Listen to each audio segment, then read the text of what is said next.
Sports. We are Baltimore. We are Minnesota.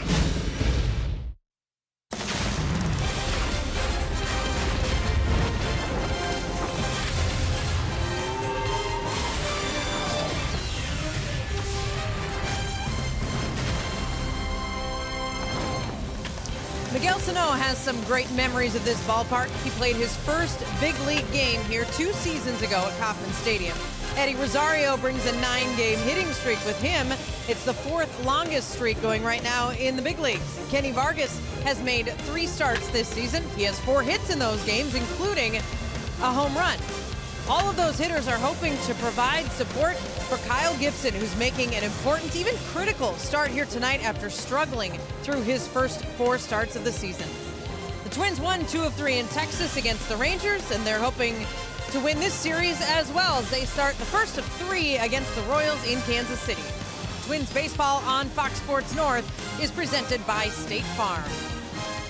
And good afternoon, good evening from Kansas City. I'm Marnie Gellner. The Twins and the Royals will see plenty of each other this season, and they've already had a series back at Target Field that opened the season, and the Twins swept Kansas City, outscoring the Royals 21-5 in those 3 games. We get you set up, though, with your series set up for these 3 games. Royals are having a tough time getting those bats going. As a team, they have a .203 batting average, and that is lowest in Major League Baseball. The Royals just finished a road trip where they went to Texas and Chicago, and they were swept in both series. It was an 0-7 road trip where they averaged fewer than 2 runs per game. The Twins and Royals in that series opener at Target Field was a good one for the Twins, especially in the 7th inning where they scored a total of 14 runs combined in those 3 games, all in the 7th. That was a magic inning for the Twins. They swept that series, and they're hoping to make it 4 in a row against Kansas City with Kyle Gibson on the hill. Tim Laudner will explain how Gibson can rout the Royals, a team he has a lot of experience against. That is coming up next.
behind him in the batting order, but all year long he's been in the middle of the Twins lineup, and he's been swinging one of the hottest bats in the American League in the opening weeks of the season. And we welcome you to Kauffman Stadium in Kansas City. Dick and Bert with you for the opening game between the Twins and the Kansas City Royals. And there have been some inconsistent performances in the Twins lineup already this year. Maybe Miguel Sano has been their most consistent hitter. Yeah, you know what? Miguel kind of started off slow, but he has picked it up as of late. And you look at the numbers so far for Miguel. I mean, he's first in all those departments. Runs scored, hits, home runs, RBIs, and also walks. So he's finding a way to get on. He's also finding a way to knock in some Twin players. It's nice to hear when your teammates start laughing and smiling when they interview. What do you think about Miguel Sano? They all smile. Well, the opponents aren't smiling because look what he's done at a relatively young age, just 217 career games, first in home runs, second in extra base hits, tied for third in runs batted in, scoring a lot of runs. It looks like somebody Twins fans are going to be enjoying watching for a long time to come. Yeah, we hope so. Just stay healthy, Miguel Sano. And he's played awfully well at third base for the Twins this year. He's in the lineup, hitting in the middle of the lineup, and hoping to help out Kyle Gibson offensively and defensively as Gibson looks for his finest start of the year.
There's a chopper, and Moustakas bare hand throws, and Sano reaches.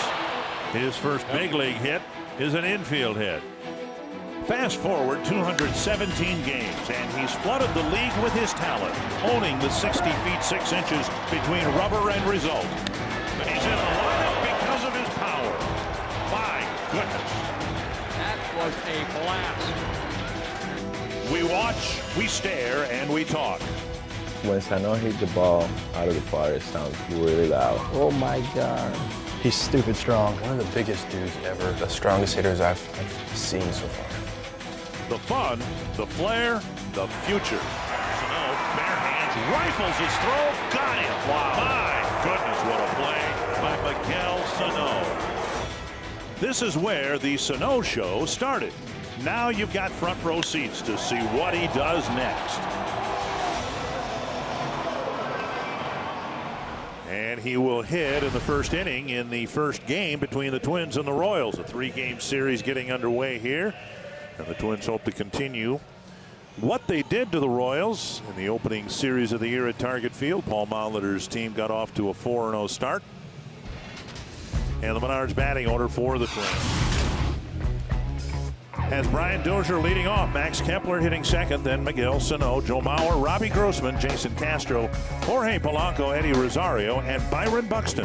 And it'll be 32-year-old Ian Kennedy on the mound, making his 5th start of the year, his 2nd against the Twins. Twins beat him back on April 5th. He lost 9-1 to Hector Santiago in that ball game.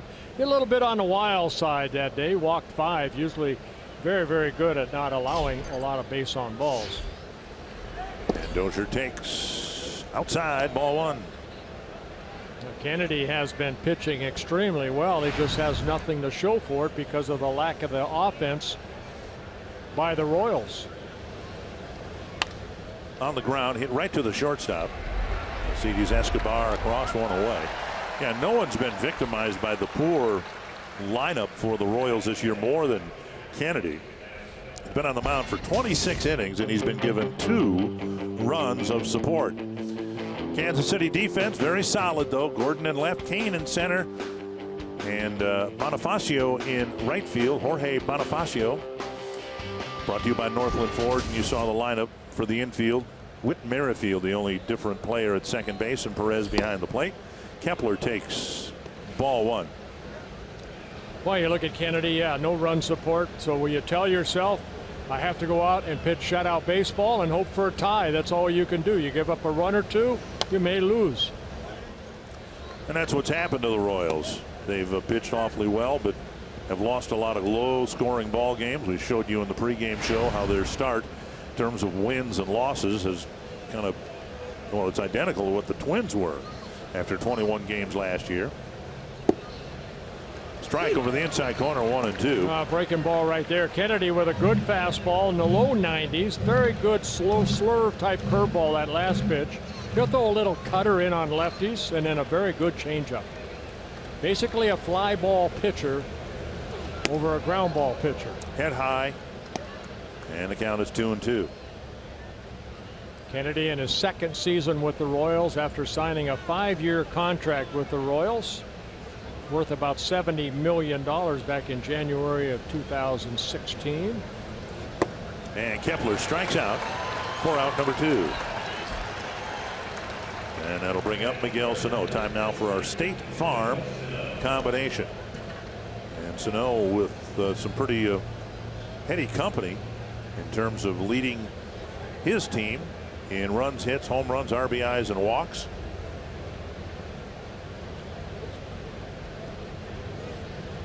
And he will hit here with the bases empty and 2 down.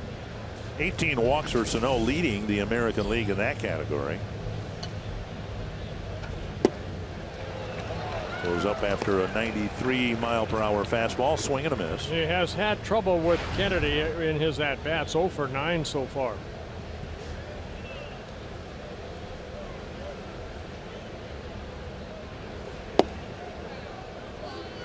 Coming right after him with fastballs in the low 90s. 1-1. Kennedy always been a strikeout pitcher, averaging just over 8 strikeouts per 9 innings in his career. 2-1. Both teams had an off day here in Kansas City yesterday.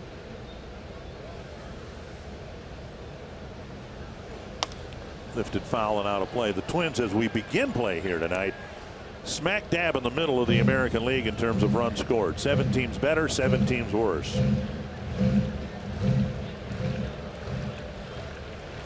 They find themselves in 4th place, the Twins do, but only 2 games behind the Indians. Off-speed pitch there. And Kennedy enjoys a 1-2-3 first inning.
Started the Menards batting order for the Royals, coming off a winless road trip, 0-7, and they scored just 10 runs on the road trip. Whit Merrifield will lead things off. Mike Moustakas, followed by Lorenzo Cain, Eric Hosmer, Salvador Perez, Alex Gordon, Alcides Escobar, Brandon Moss, and Jorge Bonifacio. And Kyle Gibson on the mound here tonight, making his 5th start. You know, we always say, which Kyle Gibson's going to be on? Is it going to be the good one or the bad one? Well, tonight here, folks, he needs to be the good one. If not, I mean, he has to be the great one. Because his job's on the line right here. He's been really struggling as of late, and you want it to stop, and hopefully it can stop here in Kansas City. Merrifield playing at second base and in the leadoff spot, taking strike 1. One hopper to Mauer. And one away. Northland Ford defense for the Twins. Rosario in left, Buxton in center, Kepler in right. And the standard infield alignment with Jason Castro behind the plate. Royals actually scored 13 runs in their 7-game road trip, losing all 7 games. But they have a 10-game homestand beginning tonight. And they will play 16 of the next 20 at home. Moustakas takes up ball 1. So they feel that if they can start playing better baseball right away, they have the opportunity here at home to right the ship. Yeah, Royals are 5-3 here, where they're 2-11 on the road. On the outside corner, a strike 1-1.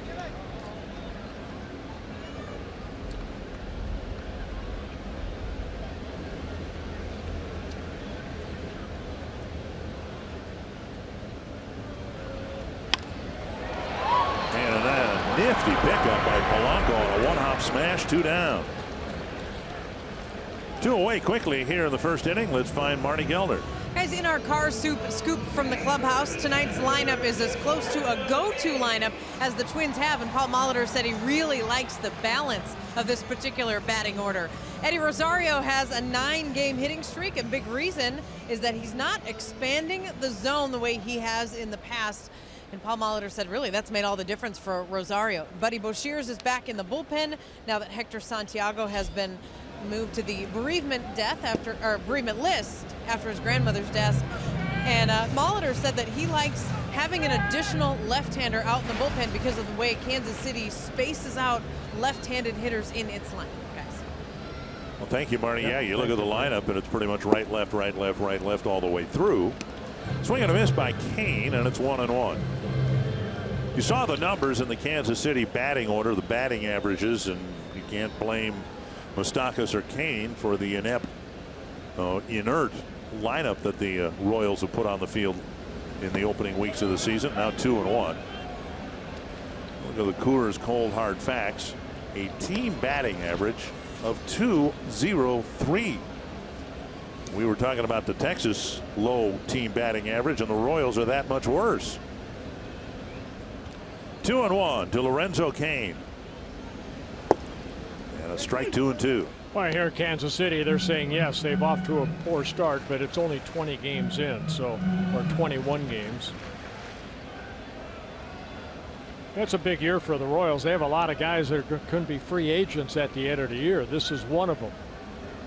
Cain. Popped up, it'll reach the seats. Hosmer's another. Moustakas, you got Escobar, you got Jason Vargas, so 5 of the 25 that are a big part of this organization. There's Ned Yost. Twins last year at this time were 7-14. We're trying to recover from the 0-9 start, but then the Twins lost 12 of their next 13 games. The Royals hope that doesn't happen to them. Gibson with a good first inning as he sets the Royals down 1-2-3.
Presented by Chevrolet, the #1 selling brand in the Twin Cities.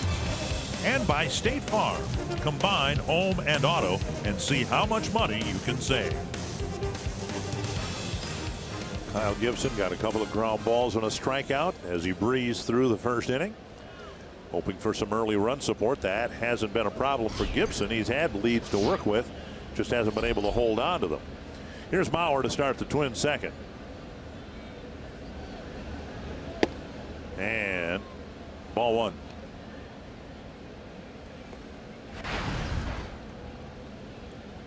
Mauer, Grossman, and Castro to face Ian Kennedy. Yeah, Kennedy's had Mauer's number a little bit. 3 hits and 17 at bats against Kennedy for Joe Mauer. And Kennedy making his 9th career start against the Twins in his 8 previous starts. 4 wins, 2 losses, an ERA under 4 at 3.78. And he's pitched better here as a Royal than he has on the road so far. And now another called strike, and it's 1-2.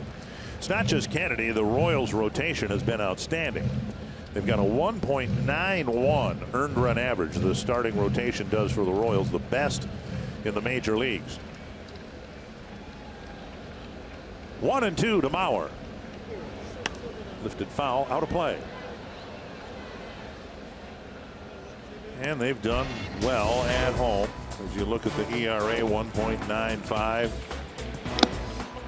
Yeah, that's here at home. Overall 3.10, which is outstanding too. The starters are 5 and 8 though, with that very good ERA.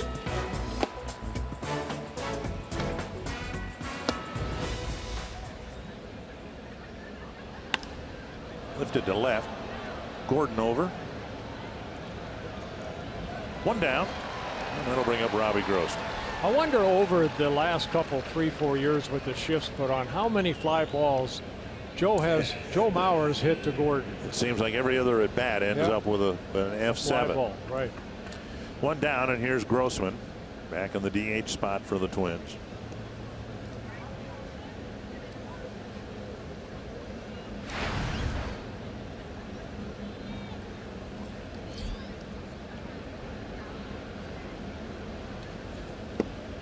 And Grossman takes strike 1. Yeah, slow curveball to get over for strike 1. Grossman doing a good job, of course, getting on base. On base percentage of .437. Second in the American League. Now swinging a miss, 0-2. Mitch Haniger's going to miss, they say, 3 to 4 weeks. He was injured the other day. So was Felix Hernandez. Sano right there behind Grossman. Up and away, 1-2. Robbie, a switch hitter, is a left-hander hitting .290, a right-hander .280, so even from both sides of the plate. His only home run coming from this side of the plate. 2-2.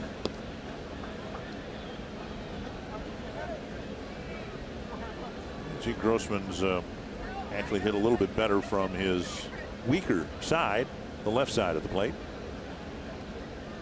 Perez sitting inside. And Grossman lost his bat. It'll be retrieved by the backstop. And the bat boy. Wanting it inside, Kennedy left it out over the plate a bit as Robbie loses the bat.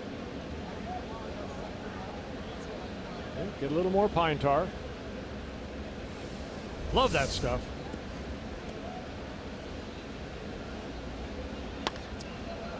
On a line, picked off by Merrifield. A line out for out number 2, and let's go to Marty Gelder. The big story, guys, in baseball from last night. The Blue Jays were in St. Louis yesterday, bottom of the 11th, and Matt Carpenter hit his first ever grand slam for a walk-off win. Cards had scored 2 runs with 2 out in the bottom of the 9th to even force extras. The Rockies were a hot team until the Nationals came to town, and Washington scored 42 runs in 3 games to sweep Colorado at Coors Field. And for Yankees and Red Sox, that matchup in Boston yesterday, Masahiro Tanaka pitched a 3-hit shutout, and he only needed 97 pitches to finish the game. 3 strikeouts, no walks, the second career shutout for Tanaka, and it negated a solid performance by Chris Sale. Yankees beat the Red Sox 3-0. Dickenberg. Thank you, Marty. I watched that game on TV. Aaron Hicks got a couple of big hits for the Yankees. He's almost only used as a right-handed batter, but with Sale going, Hicks was in the lineup. Well, you know, if you're Chris Sale and you're going to the Boston Red Sox, you know what kind of offense they have. You're thinking, boy, this is going to be a great year. Well, I don't think he has had as much run support as Kennedy has. Yeah. Seems like, you know, every time he pitches, he has to pitch against usually the ace of the other ball club. He loses 1-0, 3-0. 3-0 to Castro. Polanco on deck. Sometimes you just fall into that rut. And a strike.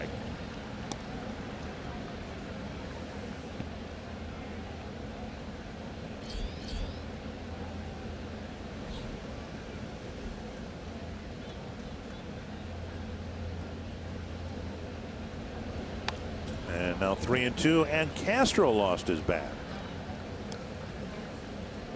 More pine tar. That's kind of the baseball player's equivalent of duct tape, right? Duct tape will take care of any problem you have. That would. That one may have clanged off the shin guard of Perez. Full count. Kennedy trying to come all the way back from 3-0. And he got him. 6 up, 6 down for the Twins against Ian Kennedy.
The second timeout for AARP's Getting to Know Kyle Gibson, a star at the University of Missouri, Columbia, about 2 hours east of here.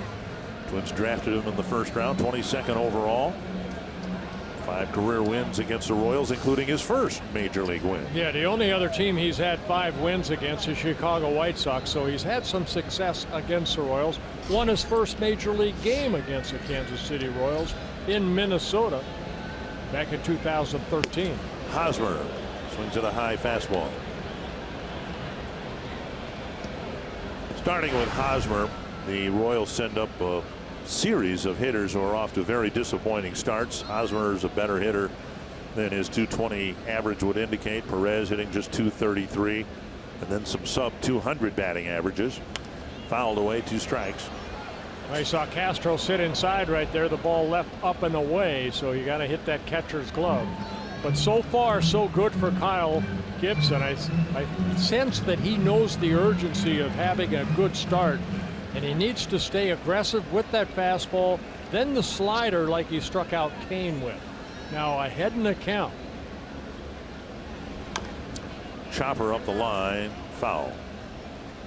Fouled it off his foot, apparently. You know, I think we're all Kyle Gibson fans, but when you see him nitpicking and trying to nibble here or there, and I think that's what we've seen in the past, I think we're going to see hopefully a more aggressive Kyle Gibson.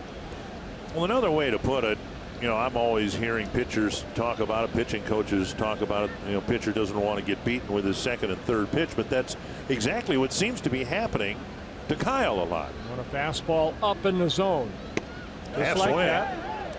Whoa. Very close. Third base umpire Mark Carlson said he didn't go.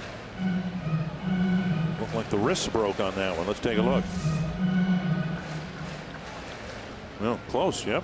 We'll give him credit for a check swing on that high pitch. 1-2. And now 2-2. Gibson's problems have not been the first time through the batting order.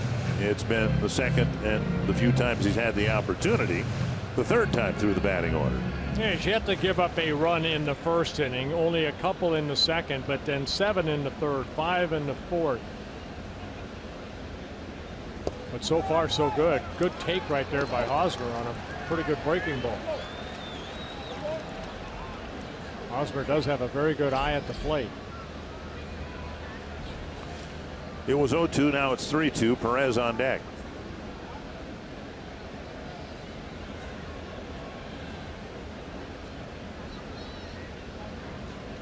Going inside. Another pounded foul into the dirt. You know, Kyle Gibson was a #1 pick by the Twins. I believe, what was it, 2009? Is that the year? Yep. Yeah, 2009. They basically got him out of the University of Missouri because he had a good sinker and a good slider. And I think he's gotten away from that. Here's a 3-2 slider. Fouled away again. Having quite a battle with Hosmer here.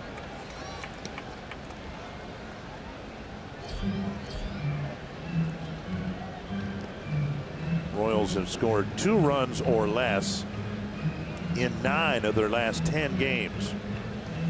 9th pitch of this at bat coming.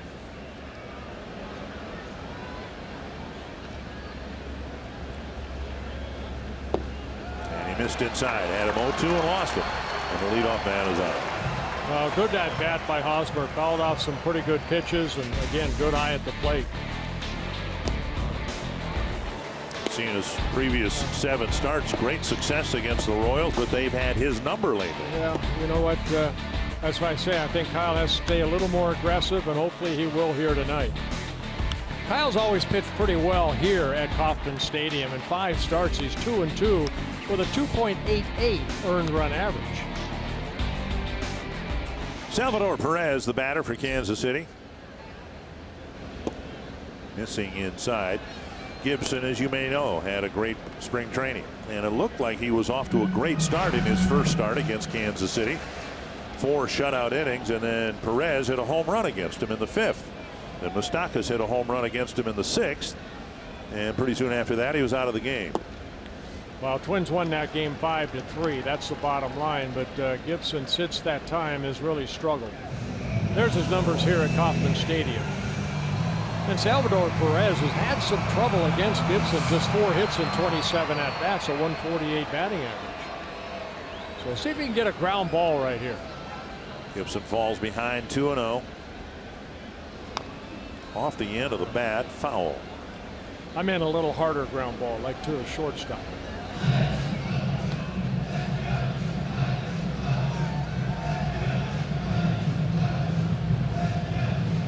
Dozen home runs against the Twins, and 5 on the year. He and Moustakas have done their part with the long ball. Yeah, Perez, a 4-time All-Star, 4-time Gold Glove winner, the MVP when they won the World Series in 2015. Deep to left, Rosario back, gone. And Perez starts the scoring against Gibson again tonight.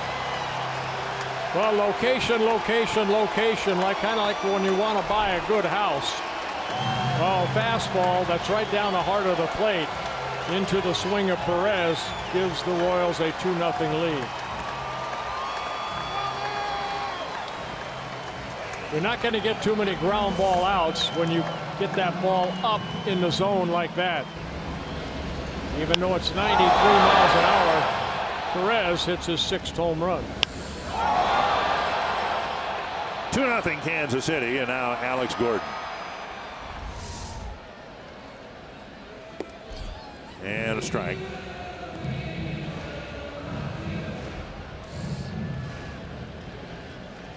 And if the Royals are only going to get 2 runs again tonight, they got them early.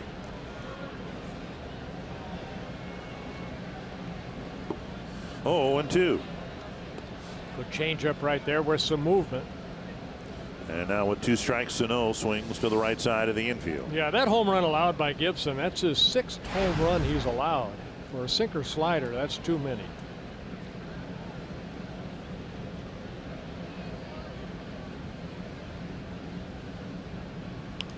Popped up, and there's nobody in position to catch it. Had it stayed on the field to play, it does go about 6 rows back. You know, Gibson's best year coming a couple years ago in 2015 when he won 11 ball games, pitched almost 200 innings, gave up only 18 home runs in 195 innings pitched.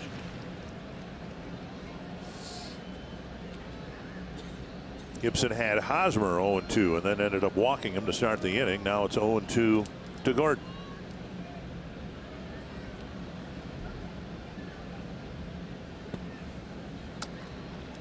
One and two.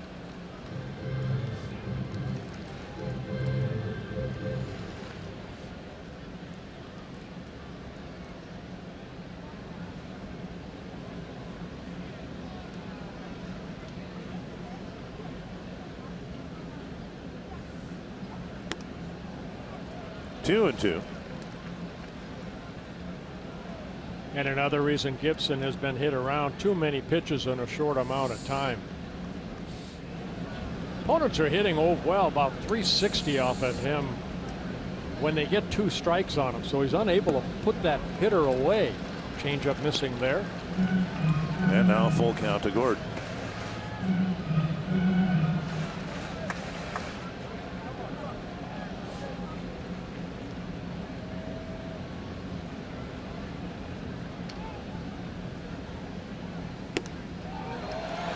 And it's the second hitter this inning where Gibson's gotten ahead of a batter 0-2 and lost him to a walk. Hector Santiago pitched the finale in Texas, then left the ball club. He's in New Jersey after his grandmother's death. Buddy Boshear's called back on the bereavement list. Twins have another off day scheduled on Monday, and the presumption is Santiago will rejoin the club in time to open up the homestand on Tuesday. Well, that's a good thing. We talked a little bit about it yesterday, Dick, or a couple days ago, about the bereavement list, to where, you know, you don't lose that player or a player have to be 24. You can bring up a player like Boshear's. So the Twins have a 9-man bullpen going into tonight's play. That should be enough. Gosh, I hope so. We don't want to see Chris Jimenez again.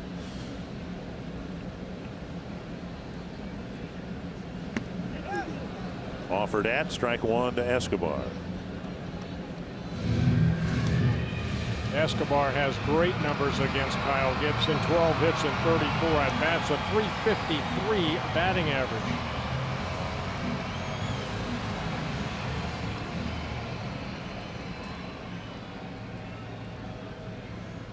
Not just this year, but it's been a constant issue for Kyle. Innings like this tend to mushroom on him. To center, and Buxton races in and makes a nice catch. Fires on the run, can't get much on the throw, 1 down. You know, if I'm Gordon, I'm thinking the same thing. That ball's going to fall in, and he's about 3/4 of the way to second base. And Buxton and his speed caught up to that ball that it was hit right off the end of the bat. Nice catch. You can build your Target Field schedule with the Flex Plan. Get 20 tickets to use any way you'd like. 10 games with a friend, 5 games with 4 friends, any combination you'd like. Plus, your tickets are discounted, and so's your food and beverage. Learn more at twinsbaseball.com/flex. Center fielders will tell you that's the toughest ball to judge because it comes off the end of the bat at an angle where you think it's well hit. Buxton appeared to get a really good jump on that ball, was able to make an awfully nice catch for the first out of the inning. Here's Brandon Moss, and he's really scuffling in his first year with the Royals. 52 at bats and 24 strikeouts. Yeah, Moss signing a 2-year contract as a free agent over the winter. Lifted to left.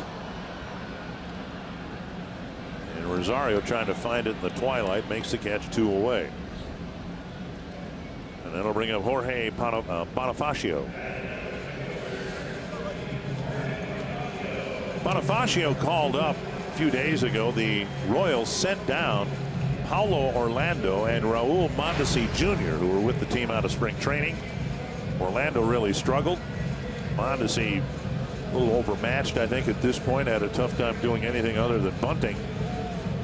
And the Royals scuffling to score runs. So, well, let's bring this guy up. Eventually, they hope to have Jorge Soler up playing in right field for them. Yeah, Bonifacio, just 23 years old. He's been in the Royals organization. This is his 8th season in his rookie year. Swing and a miss on the breaking ball.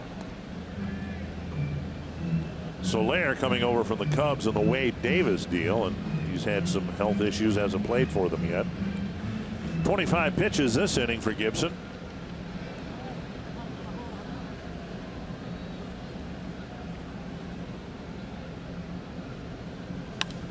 Left, and Rosario is there. Gibson got the ball on the ground in the first inning, but all the outs and a home run by Perez through the air.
First round of the NFL draft yesterday, and a Twins connection to the Chiefs' #1 draft pick. That's him being held by his father, Pat Mahomes, a pitch for the Twins from 92 to 95. And Patrick Mahomes II, drafted 10th overall by the Chiefs. And pretty remarkable story. Saw an interview with Pat Sr. today, and he's obviously very proud of Junior. Yeah, you look at it as Junior. Pat had a great arm. Yes. You know, he could throw that fastball in the mid-90s, but they say his son can throw that ball about 70 yards. And he's got a great arm. Just got to find somebody and give him enough time to throw it that far. Pat Mahomes, the Twins pitcher, both started and relieved, and I remember when they took him out of the rotation and put him in the bullpen, he picked up about 3 miles per hour on his fastball and was clocked 98 miles per hour, things like that. He had a very long career, but kind of like Trevor May then, when Trevor May went from starter to. Or LaTroy Hawkins too kind of had a similar experience. Up and in, it's 1-2 to Jorge Polanco.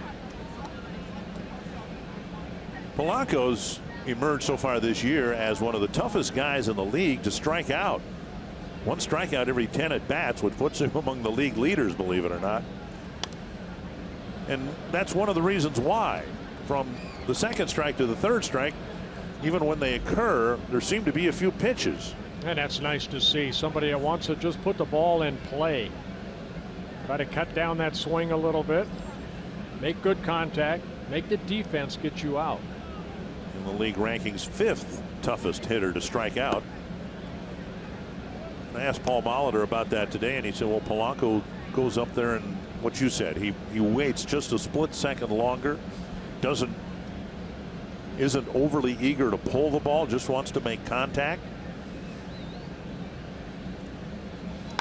Driven hard down the right field line, but foul. I think Ian Kennedy's probably in shock. His first 4 starts, he got a total of 2 runs on the mound. He's already up 2-0.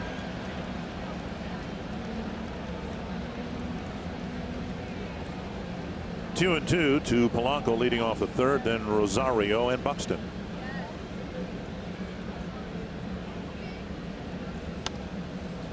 He's battling again.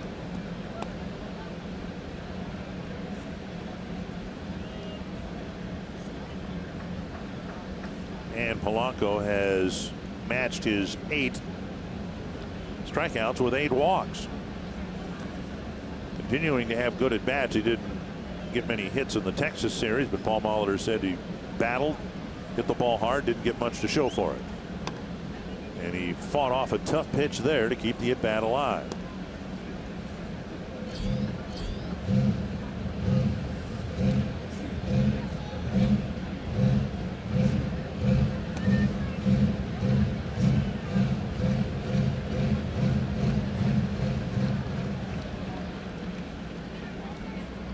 Ninth pitch of this plate appearance, hit on the ground to Hosmer. And Polanco battles and ends up being retired 1 away.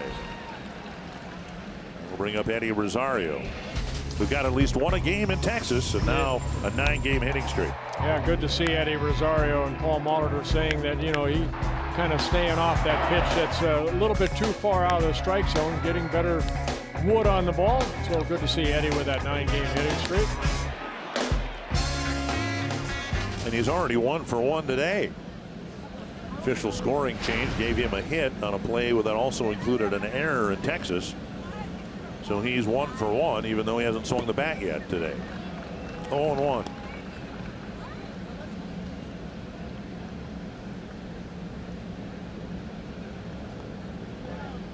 Twins looking for their first base runner. 7 up, 7 down for Kennedy. 0-2.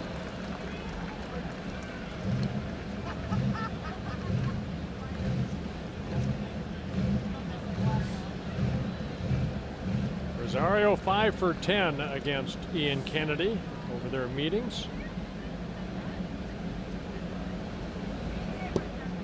Doesn't chase. 1-2.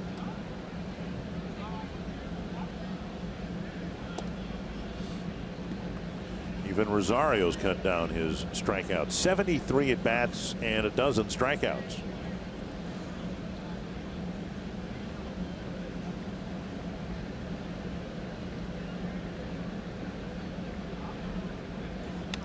Got a piece on a pitch up.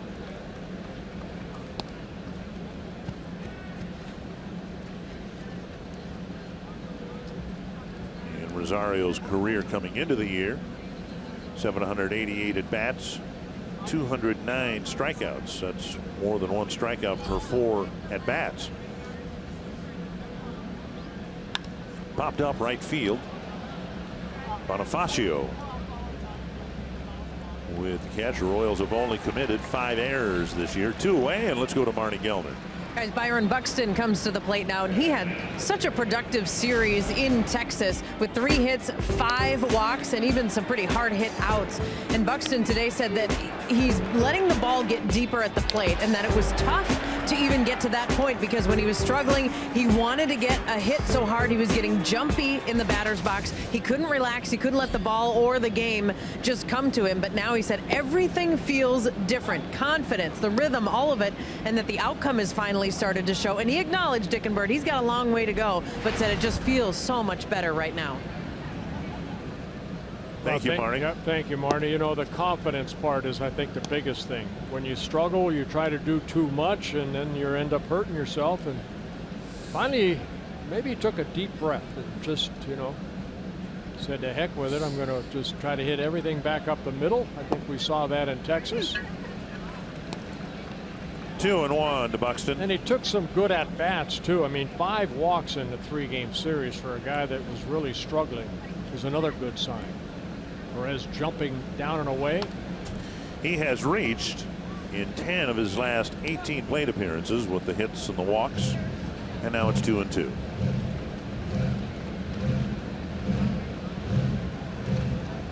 Struck out just once in Texas. Hoping to put the ball in play. On the ground, Escobar has to hurry, and Hosmer with the pick. 9 up, 9 down for Ian Kennedy. You're watching Twins baseball, presented by State Farm.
Fox Sports North is presented by Northland Ford. Visit buyfordnow.com and your local Northland Ford dealer today. By Grand Casino, the best stories start here. And by Menards. Save big money at Menards on all your home improvement needs.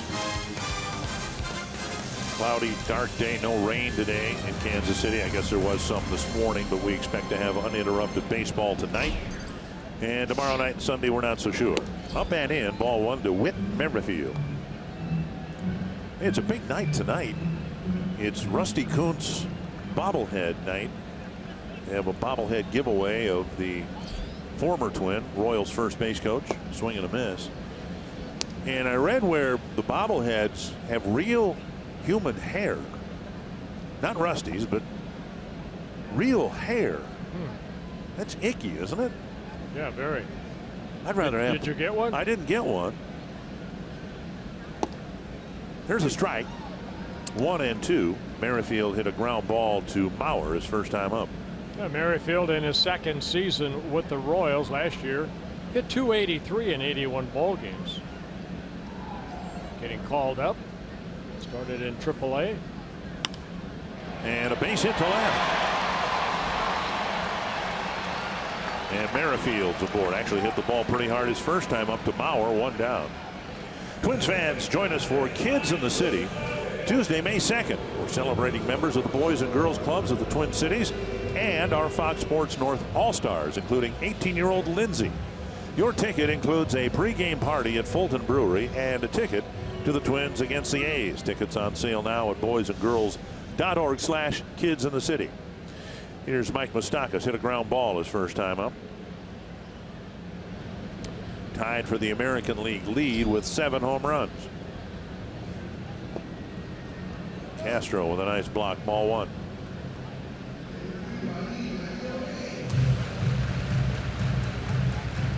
Gibson, who actually did a good job after the home run walk to the second inning. He got the next 3 batters. Now he'll try to pitch around the leadoff single. And keep an eye on Merrifield over at first base. Good speed. Last year, 8 stolen bases in the 11 attempts. 1 for 1 so far this year. That's to short right. And that'll dive for a hit. And Merrifield goes to second. Not much behind it at all, but a base hit. First and second, nobody out. Yeah, looked like Moustakas got jammed right there, but fought it off and hit in the short right field.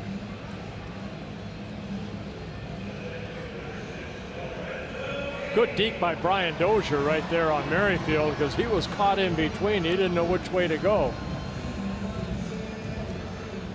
Now Kane, who struck out swinging his first time up.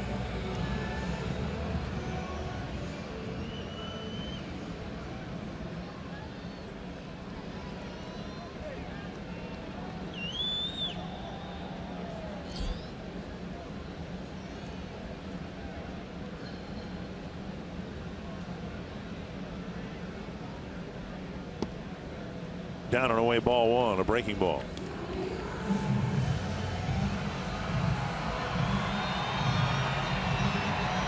If you're a sinker ball pitcher like Gibson is, you have to think 2-seamer down in the strike zone, hopefully get a ground ball.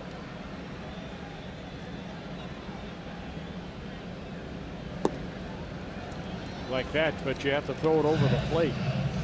That ball had some good sink on it, but it was outside. 5 of 12, first pitch strikes. Talked in the second inning how good Gibson's had innings like this kind of blow up in his face. And he'll have to pitch around a pair of hits here to start the 3rd inning.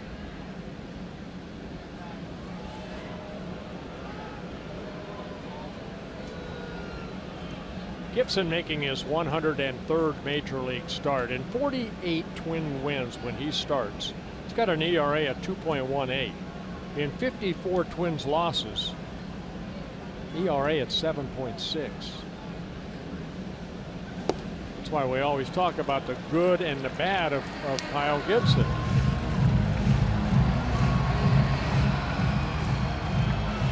Now falling behind 3-0, Kane, a hitter that Ned Yost is going to let him swing away if it's a hittable pitch. Doesn't have a home run yet this year, but the Royals are looking for something to jumpstart this lineup. And giving their number 3 hitter the green light might be a good idea. And Kane takes a strike. Well, it's got to be a pitch to his liking, something kind of what Perez hit, you know, fastball up, middle in, that he can drive. That was a fastball down and away. And Gibson, when you fall behind, you almost have to put yourself in that situation again. You have to be able to hit that spot down and away.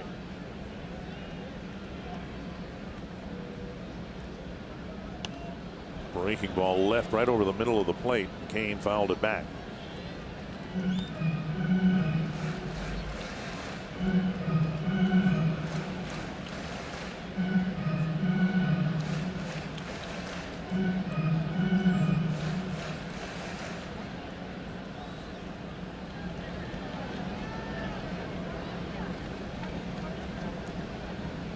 Full count to Lorenzo Kane.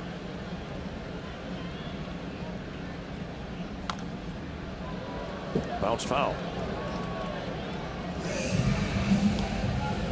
There's the 32 wins for Kyle Gibson, 41 losses, and then the games that Twins have won and lost with him on the mound.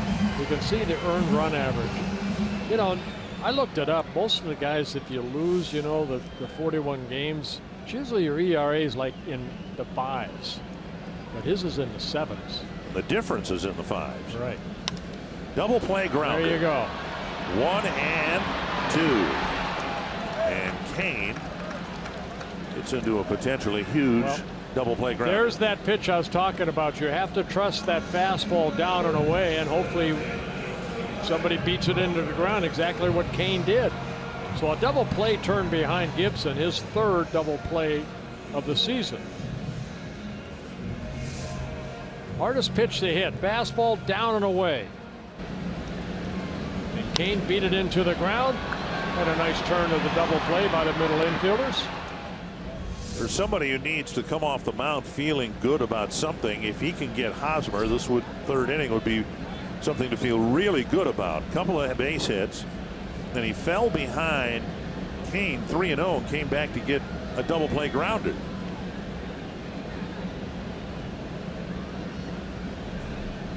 And now Hosmer, who drew a leadoff walk. Not sure what that was all about. C.B. Buckner came in front of the plate and stopped play for a while. Missing inside, ball 1.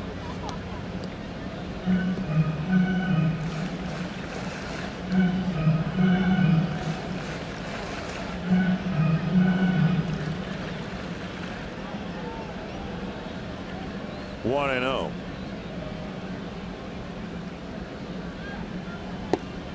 And now a strike that covers the inside corner.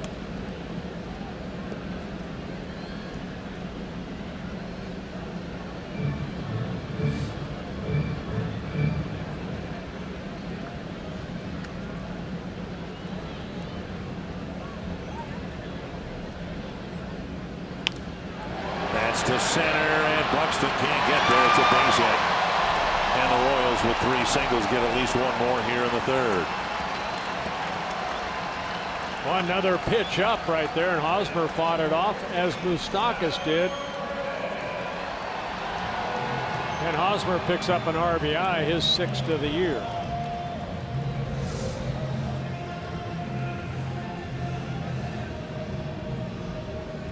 Oh, bell tie. Hosmer, you can see the concentration he has looking at that ball. Make contact with the bat. Dumps it into center field. Now Gibson's got to find a way to get Salvador Perez. Perez has homered against Gibson the last 2 times he's faced him. Ball 1.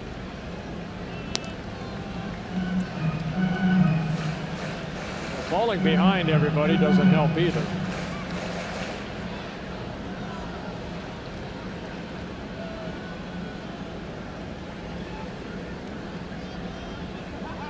One and 0.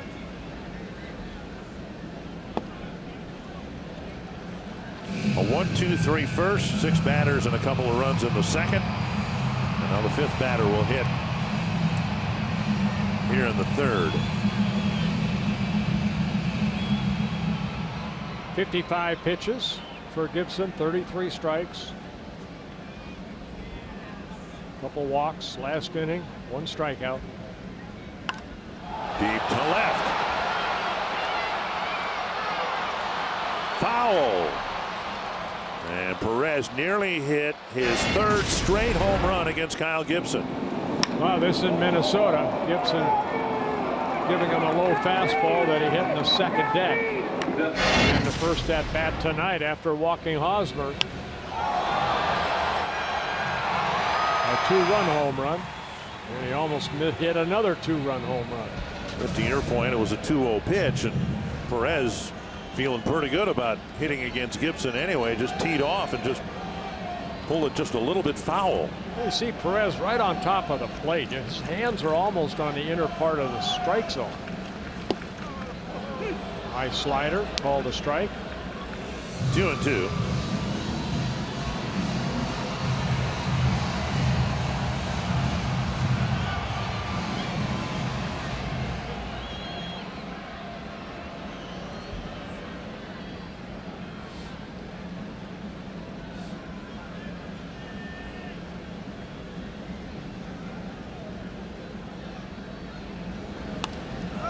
Lifted to left.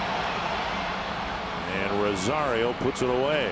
One more for the Royals on 3 singles, and they lead 3-0.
Gave the Royals an early 2-0 lead with the 6th home run of the year off of Kyle Gibson.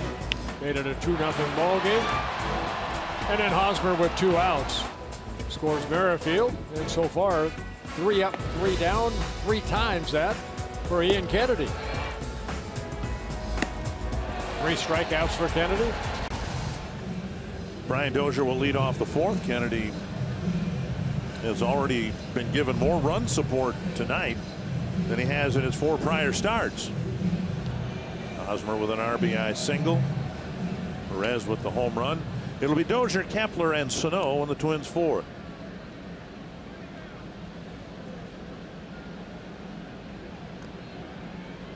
Dozier with a ground ball to short his first time up.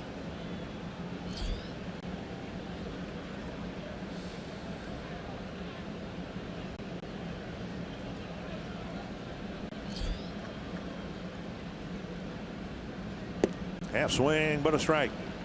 You know, Kennedy got a nice delivery. Makes a little bit of a turn, working off about the middle part of that pitching rubber. See the little turn, good arm delivery, good arm motion through the strike zone. It's been very durable. Royals did give him that big contract, 5-year contract, but over the last 7 years, it's only been 5 pitchers that have started 30 games or more. And he's one of them. 33 starts last year. 2-1 to Dozier. Yeah, I was surprised at the time. 5 years. That's a lot of years for the Royals to offer someone to bring them in. Right to Escobar again. 1 away in the 4th. Good starting pitching, especially healthy starting pitching, is so hard to find.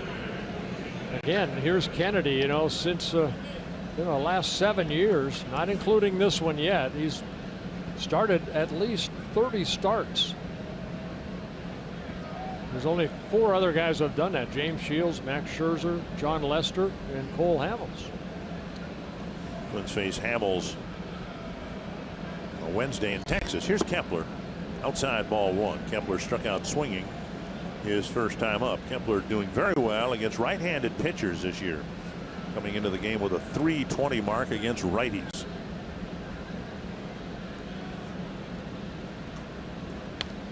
And now 1-1. He struck out in his first at bat on a running fastball away.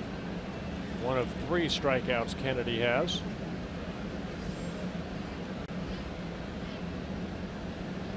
Perez sitting outside. Called strike, and it's 1-2. Twins are scheduled to face right-hander Jason Hamill tomorrow and Jason Vargas, a lefty, on Sunday. Fox Tracks presented by Ram. Well, even though Perez wanted it away, you see 93, and it caught the lower part of the strike zone. Kepler fights one off. Kennedy originally signed by the Yankees. He was a #1 pick back in 2006. Came up with the Yankees. He's also pitched for the Diamondbacks and the Padres, and now in his second season with the Royals. 2-2. Twins looking for their first base runner. Down 3-0. His best season, Kennedy, Arizona, 21-4 that year with the Diamondbacks. So Kepler's success against righties, struggling against lefties, and a foul spun over the screen.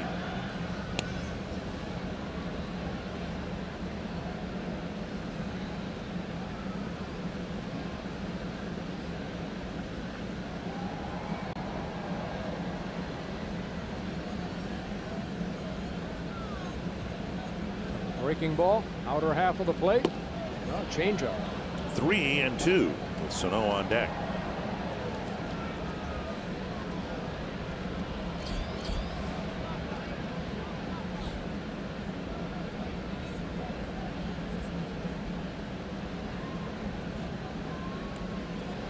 And Kepler takes a walk, and for the first time tonight, Kennedy will have to pitch from the stretch. Follow Twins baseball live with the MLB.com at-bat mobile app. Stay connected to the game's best players all season long with game day, live game video highlights, radio broadcast, stats, news, and more. Download MLB.com at-bat today, your #1 app for live baseball. Here's Sano, struck out swinging his first time up.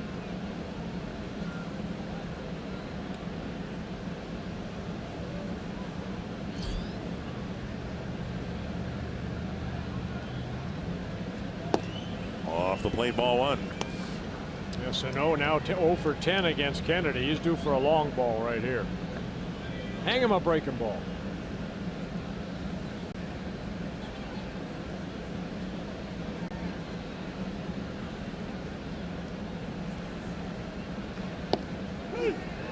Kepler gets back. Scouting reports, and Kepler's been around for the last couple of years. He knows Perez loves to back pick to the bases. Especially with a right-handed hitter up. You know, Kepler, you see maybe Sano swing or the batter swing. You want to take that extra step. And Perez, one of those guys, he'll throw behind you.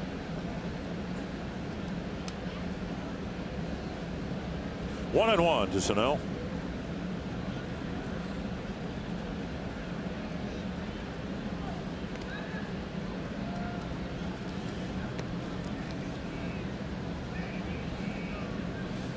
Kennedy has 1 pickoff this year, 2 stolen bases against him in 3 attempts. Kepler has yet to try to steal a base. Outside, 2-1.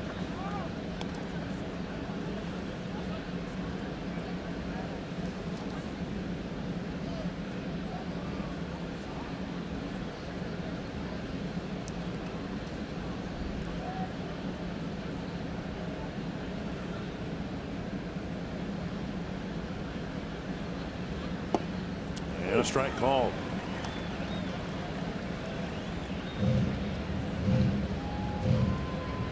He's got the 4-seamer. He's got the 2-seamer. It has a little sink and movement to it. 92 miles an hour down in the zone.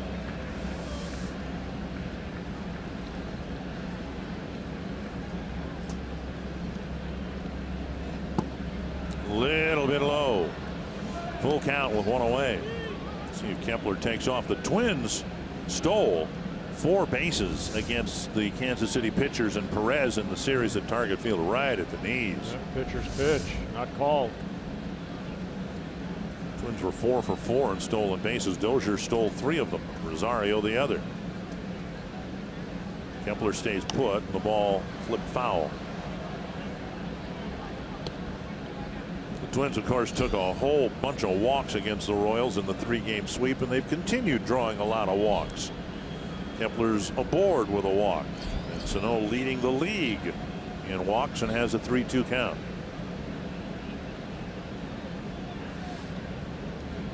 Kennedy's allowed 2 home runs. This is his 5th start of the year. Driven to right and deep. Going back is Bonifacio. And Sano with a 2-run blast to right.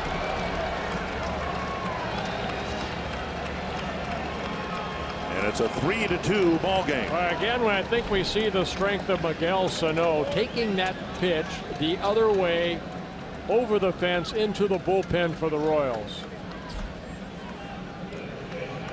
Man is very strong, as we all know.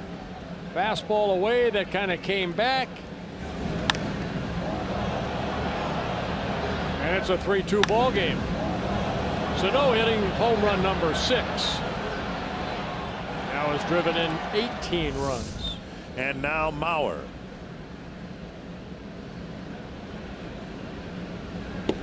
Outside, ball 1. Joe with a fly to left his first time up.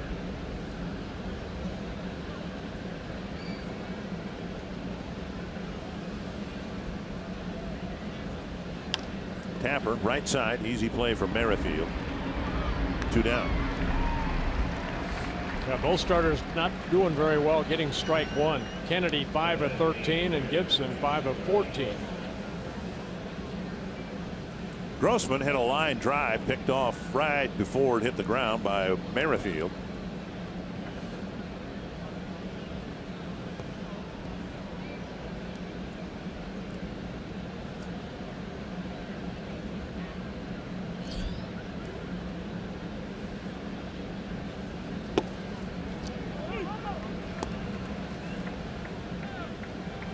One strike.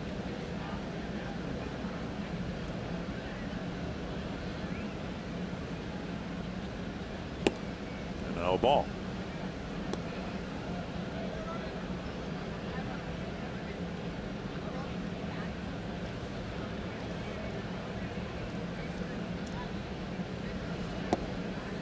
One and 2. 3 straight fastballs.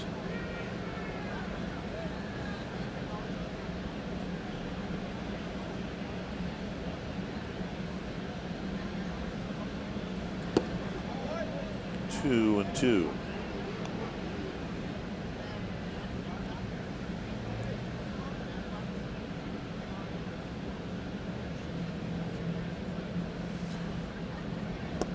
And Grossman strikes out. Perez has to make a flip and does. Royals got a couple of runs on a walk preceding a home run, and in the 4th inning the Twins do the same thing, and it's a 3-2 ball game.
When Sano hit the ball out of the park, it sounds really loud. Oh my God. Unbelievable. How do I describe his power? He's stupid strong. Crazy, I don't know. That guy came, I don't know how far can hit the ball. He got power. You can tell by the swing they make contact that right away is a homer. On the field, he's a monster and probably one of the strongest hitters I've seen so far. A pickup by Joe Mauer, a one-hop smash, and Mauer picked it off for a very quick first out. Nice play, Joe Mauer. Yeah, Gordon jumping on that first pitch, and Joe gets that first hop and takes care of it himself. So ball left up right here, and Gordon hits it sharply, and Joe right there for the quick first out. We'll bring up Escobar. Well, maybe Gibson's just trying a different game plan. In his first 4 starts, the Twins always scored the first run of the game early in the ball game, and that didn't work out too well. And then Gibson's given up 3 runs. Now the Twins trying to come back. Escobar with a line out to Buxton his first time up.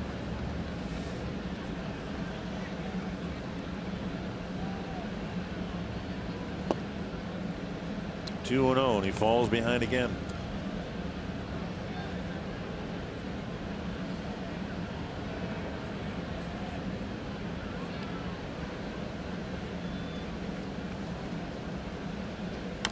Chopper. Sano has time to rifle his throw across. 2 down. Well, we say the importance of pitching a good ball game. You want to get ahead in the count. 6 first pitch strikes of the 16 batters he has faced. So falling behind, and again, Kyle, as soon as he learns he's not a strikeout pitcher, he's got to try to get that hitter out in 3 or 4 pitches. And he's run some high pitch counts in his first 5 starts. Infield pull shift on for Moss. Bases empty, 2 down. If you've ever heard the phrase he throws a heavy ball, I think that would apply to Gibson, right? A lot of sink to it. But for that to be the case, I mean, he's got to keep it down. You leave it up, it loses a lot of its heaviness. I just saw him in that first inning. It seemed like he attacked with that fastball, and you know, the slider. He struck out Kane on a good slider, and then he starts nitpicking a little bit, trying to be too fine rather than trusting his stuff. Popped up. So even a fastball right there had something on it. That's a good inning for Gibson. And the shortstop Polanco crosses back across the second base bag, and Gibson has a 1-2-3 4th inning.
A cool Friday night in Kansas City, and as is always the case here, a lot of Twins fans here. Our Pepsi fans of the game enjoying a cool night, at least a dry night. And we don't know what's going to happen the rest of the weekend here, but right now the Royals have a 3-2 lead.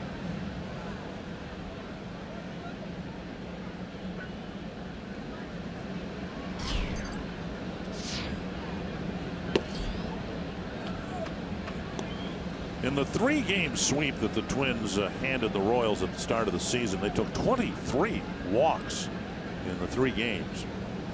So far, Kennedy's only issued 1 walk, but he paid for that with Sano hitting the home run right afterward. Now Castro checks his swing, and it's 2-0.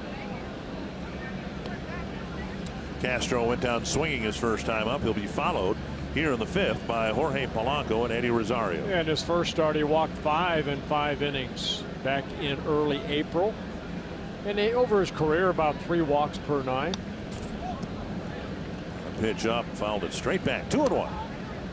But a high pitch count for Kennedy already. 77 pitches, 47 strikes. Walked 1, struck out 4. Only given up 1 hit, just so happened to be a 2-run home run by Sano. 3-1.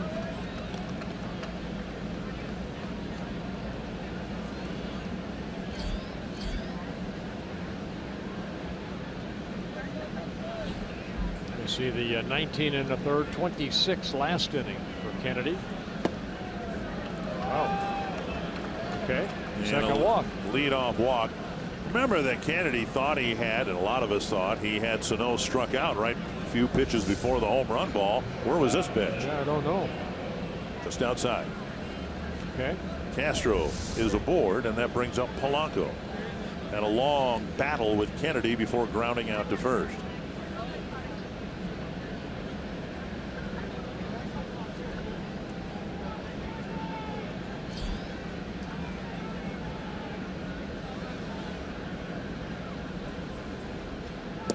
Breaking ball over first strike.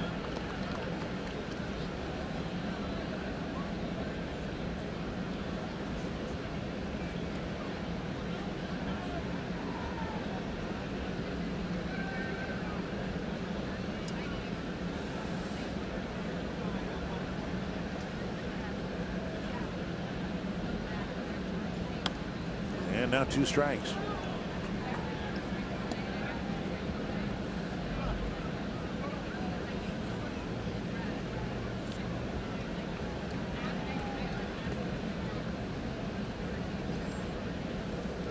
Trying to take advantage of the leadoff walk here and at least get this game tied up in the 5th.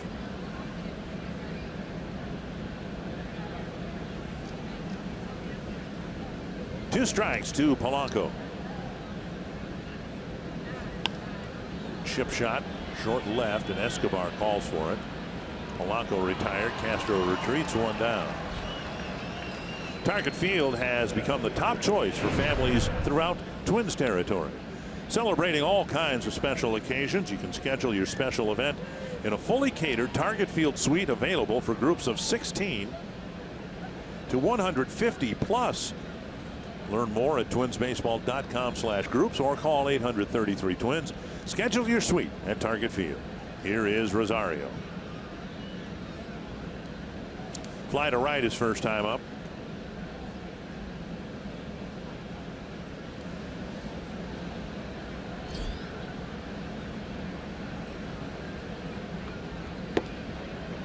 Missing ball 1. We were talking about Rosario and how he's done a nice job cutting down on the number of strikeouts. And we've seen that generally from a lot of these early to mid-20s young Twins hitters, and it just takes time. It does. It takes time for them to feel like they belong here, and then they get to know the pitchers a little bit better. I think that's a big part of it too. You know, having seen Kennedy a few times, Rosario has some idea what the ball looks like coming out of his hand. He kind of hit his helmet right there a couple times. I think that's a pitch that he probably should have driven somewhere, but swung through it. Rosario really hasn't gotten going yet. Just a couple of doubles and a couple of home runs. And now 1 and 2. Kennedy took a little off that pitch.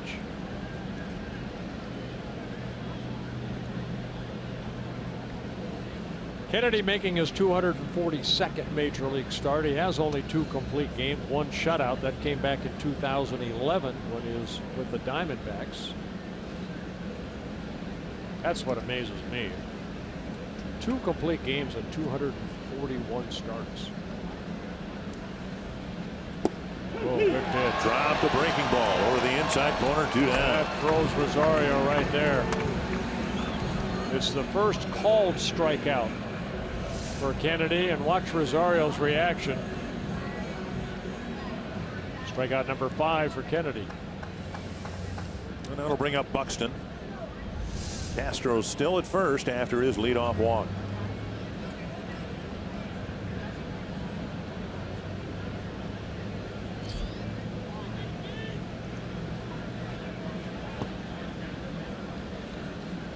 Ball 1. Perez gets a new baseball.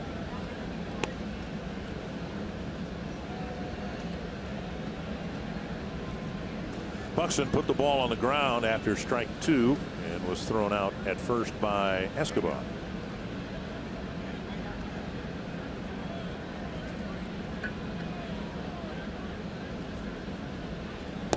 Two and 0.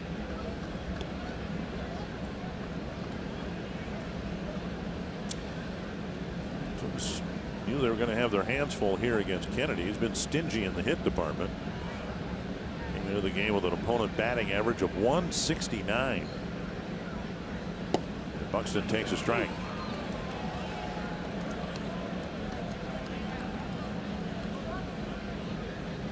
They came into the game only allowing 15 hits in 26 innings. 1 so far on the board for the Twins, but it was a big fly into the bullpen and right by Miguel Sano. Fastball away. Missing inside. 3 and 1. Dozier on deck. Kennedy not real sharp. 90 pitches. Trying to get out of the 5th inning.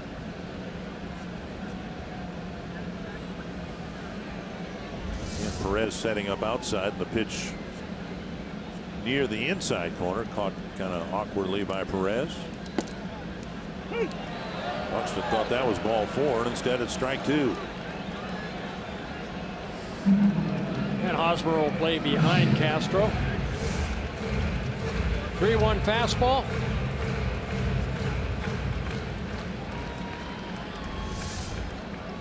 Castro will get a good start at first base. Full count to Buxton. Ball, 3rd strike. No, Buxton and Rosario strike out to strand Castro at first.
Circle Me sign. You can be circled right there. And Twin fans, don't forget at Twin home games, you bring your Circle Me signs. You might find yourself in the Minnesota Lottery winner's circle, where you could win $100 worth of lottery scratch-off tickets courtesy of the Minnesota Lottery. Happy 50th birthday. I believe that's a birthday. Neither one of them look 50 years old, but if it's 50, it's 50. Congratulations. Yes, happy birthday to you. Now Gibson pitched well in the 4th inning, a 1-2-3 inning. He threw a total of 7 pitches, and now he'll face Jorge Bonifacio.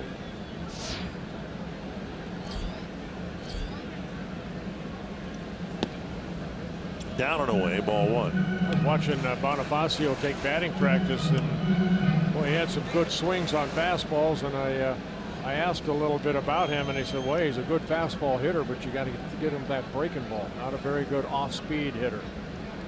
So we'll see how they go about their business. There's a good fastball away. That tends to be the separator, right? Whether you're 23 years old or, in my case, 15. The old wrinkle. How do you do that? 2-1 to Bonifacio.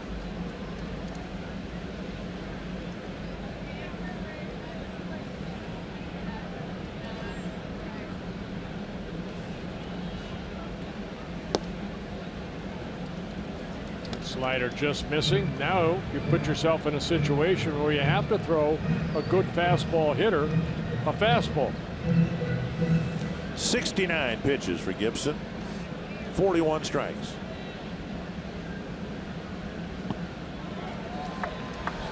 Gibson walks his 3rd batter of the ball game. Number 9 batter gets a free pass, and that'll bring up Whit Merrifield. Merrifield singled to start the 3rd inning and scored a run on a 2-out single by Hosmer. Royals have had the leadoff man on in 3 of the 5 innings.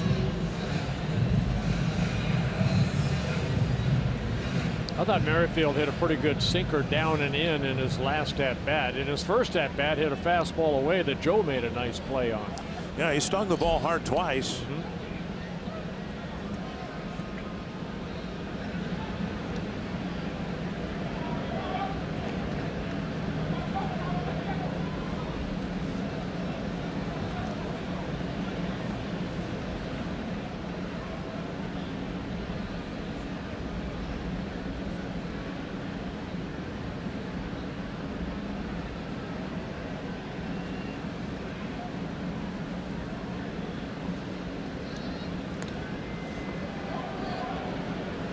Bonifacio checked again.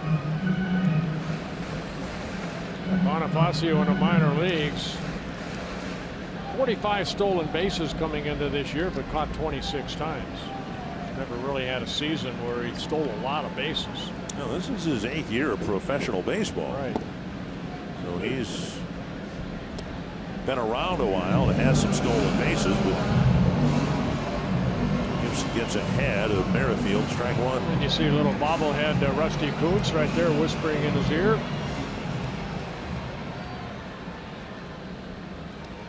One strike.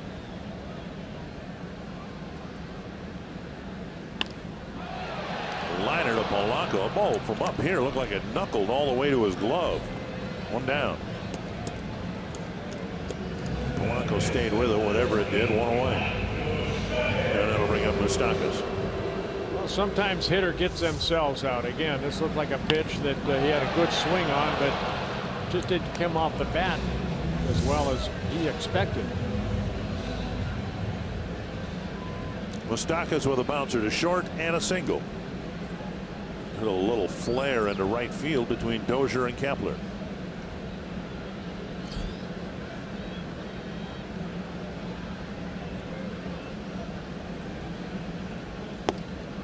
Ball inside.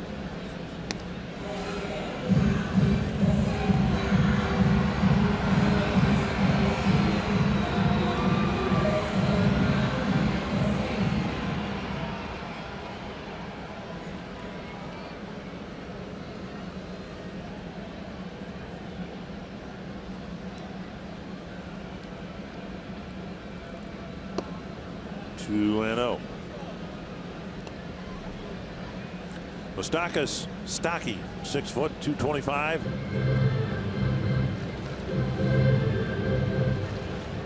Will hit the free agent market unless something unexpected happens between he and the Royals over the course of the season.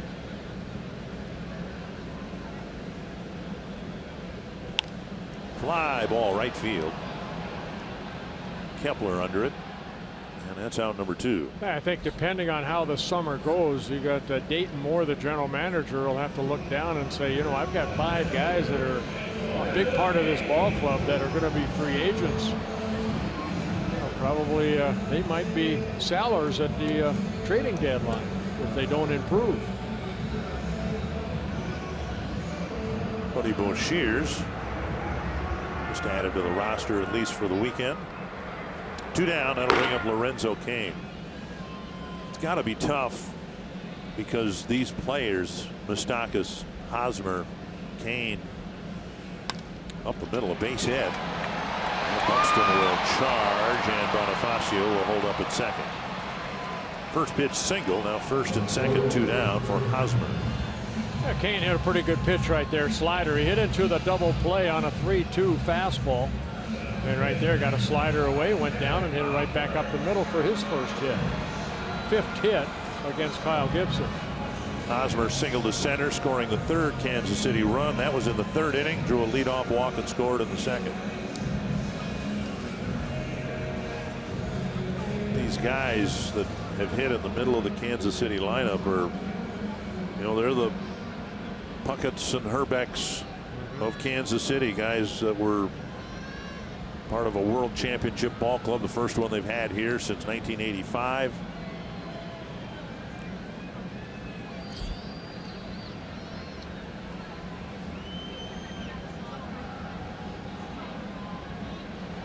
Well, you think about it, Dick, you have a 3rd baseman, you have a shortstop, you have a 1st baseman, and a center fielder. Yeah. All able to be free agents at the end of this year.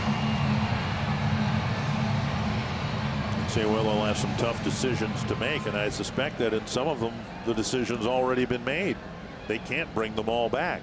They made a commitment to Perez. They got him long term.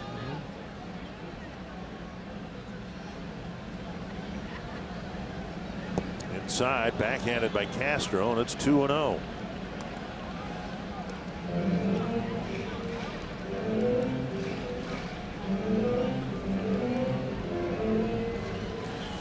Saw Boshears warming up. It might be just a case of Boshears getting some work in, because even though he left the team, went to Rochester, he never pitched for Rochester before his recall. Well, again, Gibson just 9 first pitch strikes of the 22 batters he's faced. Dangerous pitch here in a dangerous spot to a dangerous hitter.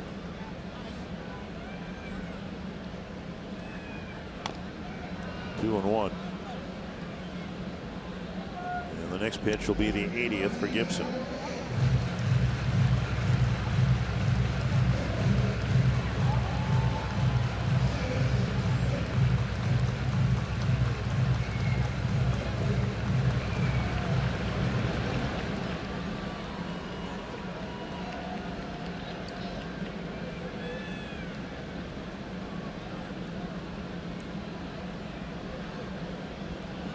Two and one to Hosmer. 3-1, and Perez on deck.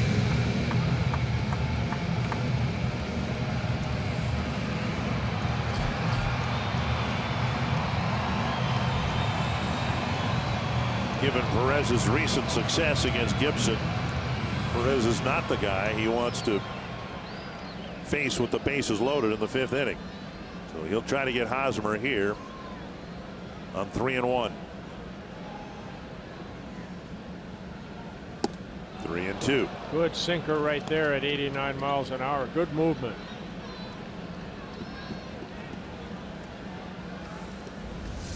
Ball down in the strike zone. 3-1. Hosmer wants to hit it a country mile.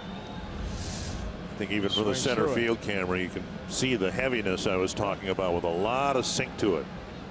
That's the pitch he has to trust and be able to throw over the plate for strikes more often.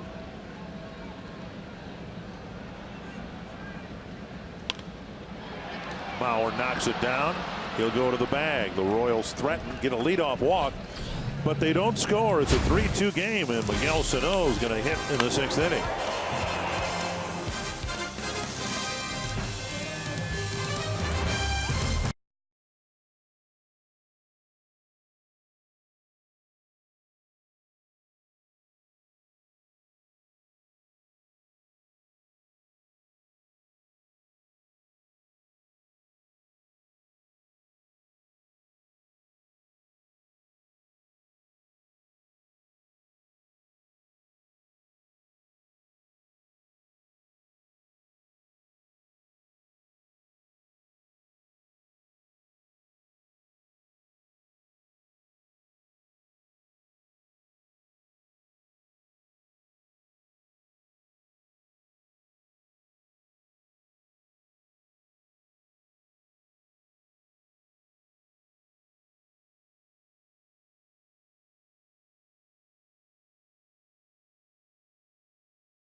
Brian Dozier will lead off the 6th for the Twins, and he takes outside ball 1. When Kennedy faced the Twins, second game of the year, he lasted 5 innings, and now he'll try to get some outs here in the 6th.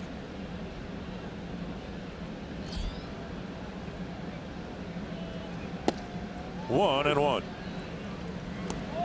Dozier with a couple of ground balls to Alcides Escobar.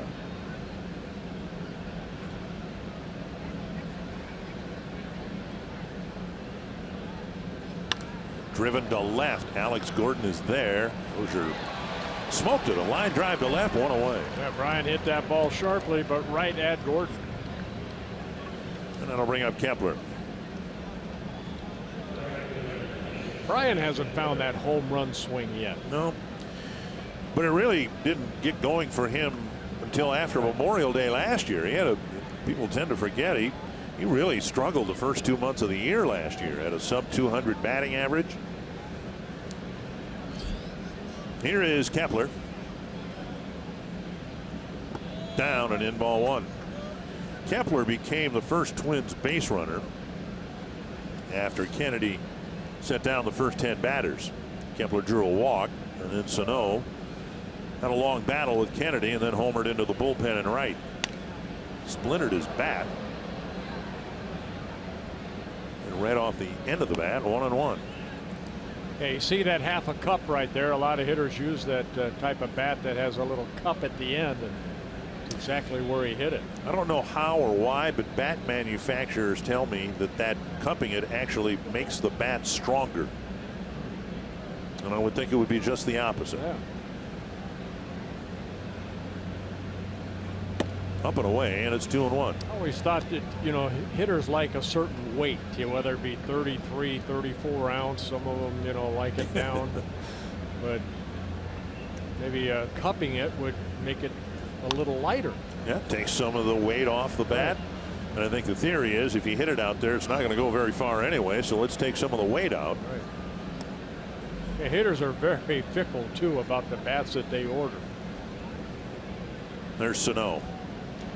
And I'm guessing he swings about a 31.5, 32 ounce bat. The biggest guys seem to swing the lightest bats.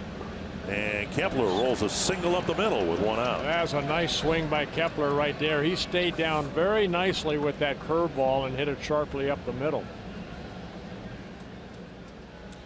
And Sano had that battle with Kennedy and then got a pitch away and went with it. Well, 3-2 fastball. Sano so strong, got underneath it. Even though he got underneath it, still strong enough to hit it over that right field fence. And Ned Yost is going to come to the mound, and he will not let Kennedy face Sano again. Kennedy got 15 outs in Minnesota against the Twins. He gets 16 tonight.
His throw got him. Wow. My goodness, what a play.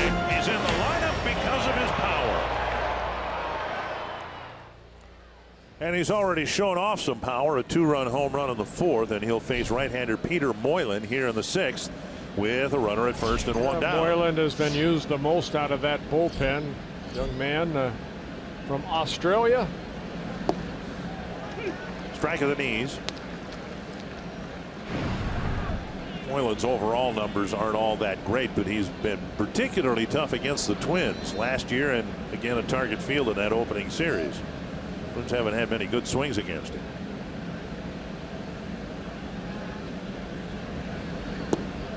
Taken low, 1-1.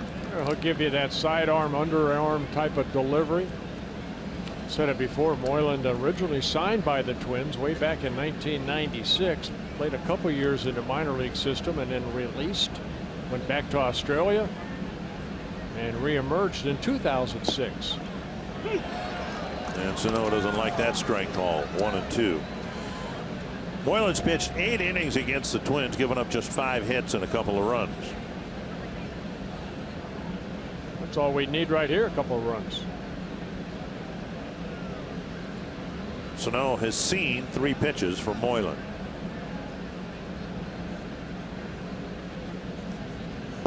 And Sano thought it was outside.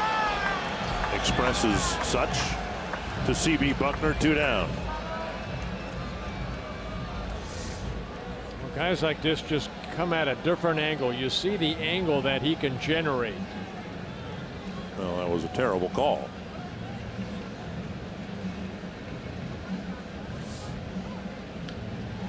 Well, Sano will probably claim that the at-bat was taken away from him. Matt Strahm will come in to pitch to Joe Mauer.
him looking, and now Matt Strom will pitch to Joe Mauer with the tying run at first and 2 down. Yeah, Matt Strom from Fargo, he's making just his 6th relief appearance. He was sent down to AAA, started the season with the Twins and optioned out and then just recalled.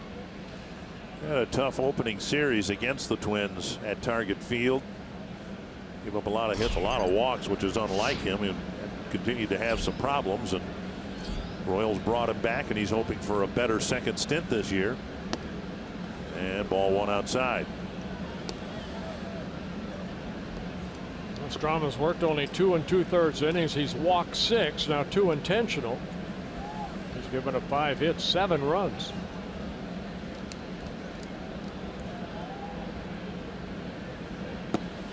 Two and 0. And made quite an impression last year when he first got called up. 21 relief appearances last year.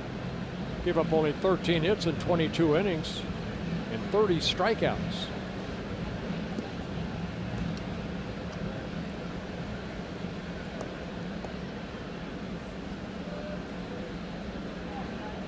Two and 0 to Mauer. Kepler at first.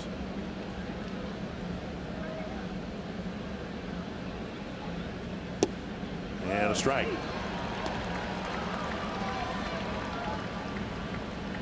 Bringing back Strom, the Royals essentially added a pitcher. They've got a 13-man staff.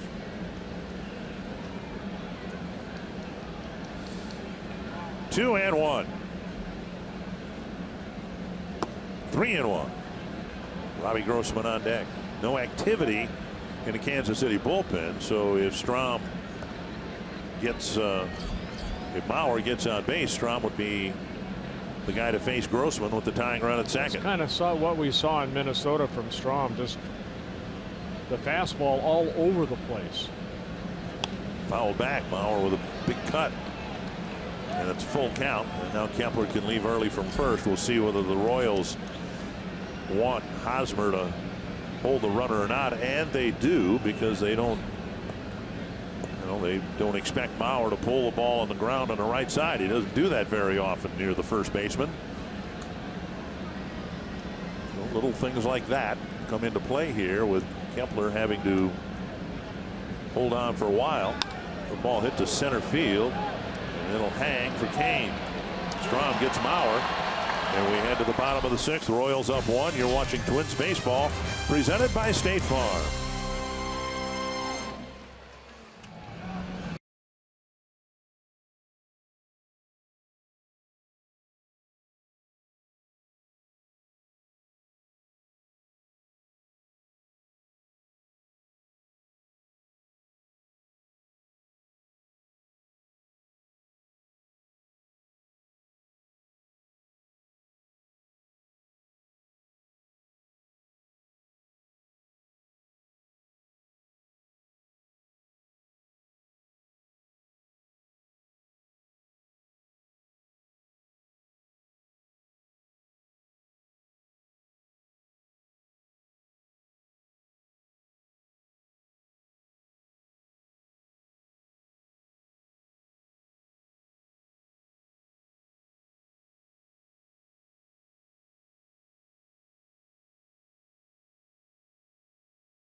Health injury report.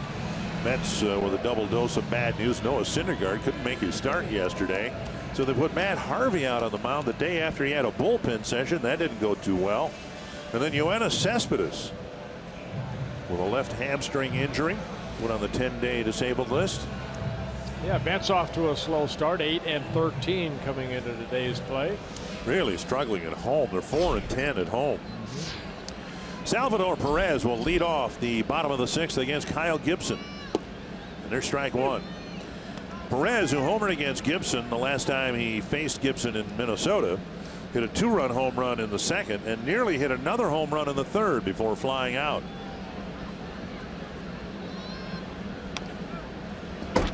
And now 0-2 as the Royals were hoping to get some outs from Kennedy in the 6th. The Royals got only 1 out. Twins will hope to get some, hopefully 3 from Gibson. Now Kyle ahead in the count, 3 walks in the ball game, 1 strikeout. To left. And Rosario drifts back. 1 away. That'll bring up Gordon. Gibson got into the 6th inning against the Royals at Minnesota, but then didn't finish the inning. So he'd like to finish strong here and take something positive into what would presume to be his next start. Yeah, his longest start came 2 starts ago against Cleveland at home. He went 5 1/3 innings, and that's what he's going to do here. 5 1/3 again for Kyle. Ones with activity in the bullpen. A left-hander will come in to face Gordon. And Gibson leaves after 5 1/3 innings.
And he gave up a run on a 2-out single, 3 singles in the inning in the 3rd, but then had a 1-2-3 4th. Stranded a couple of runners in the 5th. So I think you'd have to say that of the starts so far, probably his best start of the year. Yeah, still mixed results for Kyle Gibson as far as I'm concerned. But here's Buddy Boshears. He just getting recalled. Came up earlier and he pitched very well against the Detroit Tigers in Minnesota. 2 1/3 innings of shutout baseball with a walk and a strikeout. Here's Gordon. And strike one, a breaking ball. He's got a good breaking ball. Fastball, good curveball.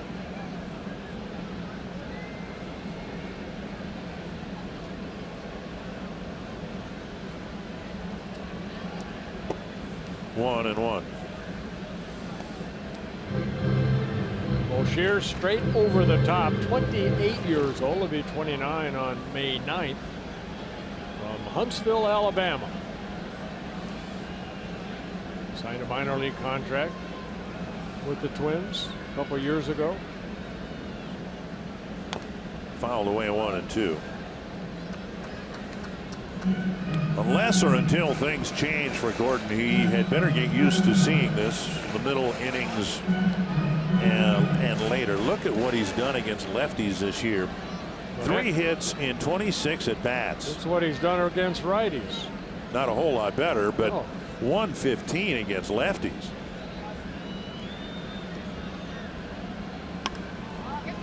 Bauer with another nice play to the glove side. He's made 3 good plays over there on a hard 2-hopper. He turns it into an out, 2 down. Yeah, Buddy getting over right there, but Joe taking it himself. Gordon, that big hop right there. Watch Joe kind of backpedal a little bit, make sure he gets the good hop, and then beats Gordon to the bag. 2 down, and that'll bring up Escobar. You come in sometimes and try to get that short hop, it might pop over your glove. So he kind of waited back and got the good hop and got the second out.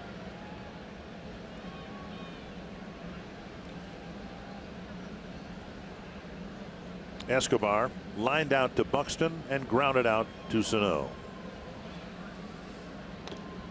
Goes after the first pitch and fouls it back, strike 1.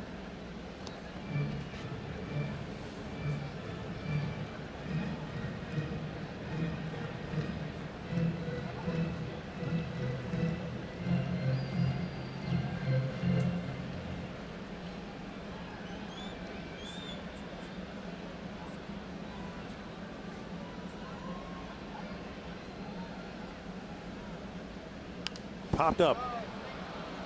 Mauer under it. And Gibson got the first out. Boshear's got the next 2. A scoreless 1-2-3, bottom of the 6th.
Story of the game. Well, Salvador Perez got the Royals on the board in the second inning with a home run, his 6th of the year, and then Eric Hosmer made it 3-0 with an RBI single with 2 outs.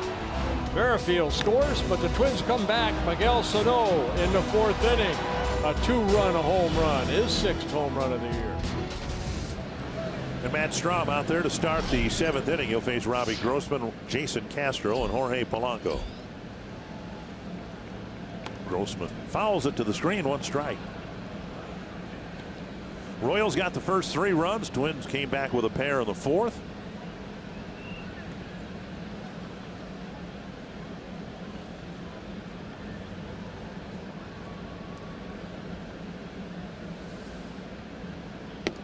Now Strahm might get the job done, and whoever succeeds him might get the job done. But it's not like it once was here, where the game was essentially over with when the Royals had a lead after 6.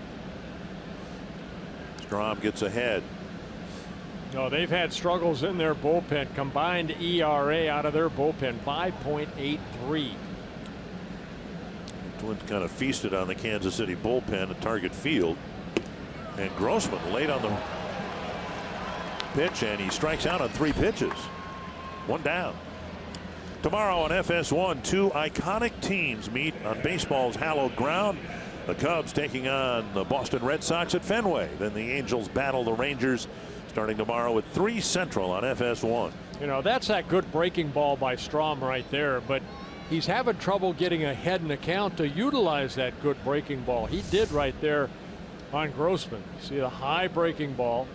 He left it up, but Robbie swung at it. There's Castro, and he takes inside, nearly got hit by the pitch. Well, you got to get hit in the shoulder for that one.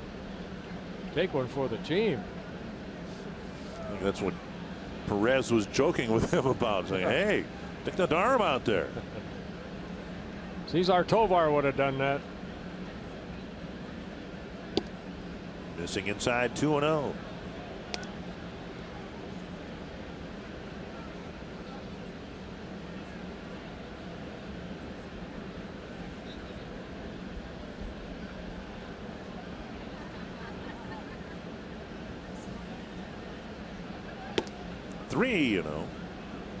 You wonder down the road, because in the minor leagues Strom was primarily a starting pitcher, and I don't know, you can kind of see where with his frame and all that down the road he might end up moving back into the rotation. Well, 30 starts in the minor leagues, 50 relief appearances, an 8-18 record. I don't know, Royals need lefties. They haven't had too many good lefties out of that bullpen. He's got good stuff. He's got a good fastball, but he just can't find that consistency with it. Castro thought that was ball 4. Fox Strikes brought to you by Carrier. Right on the corner. 3-1 to Castro. And a pitch left up, fouled straight back.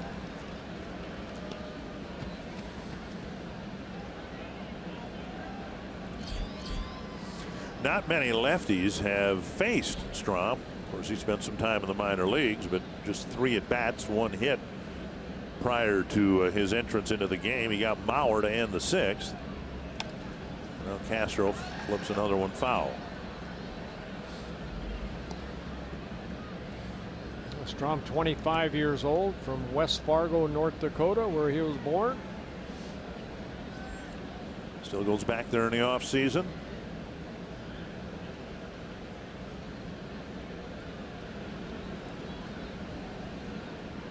Popped up left side, Escobar, Moustakas, and it is Moustakas 2 away. And that will bring up Polanco.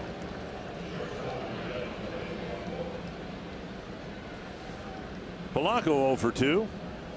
Ground ball to first and a pop up to short. Polanco now hitting as a right-handed hitter, where he's hitting .310 compared to .220 as a left-hander.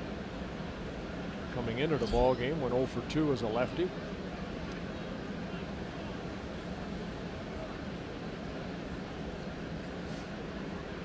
Fastball away. And Polanco fouls it over the Kansas City dugout.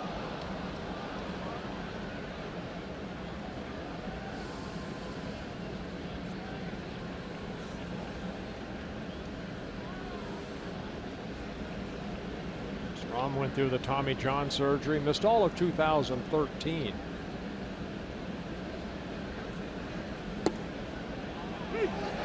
Oh, 2. A late call right there by C.B. Buckner.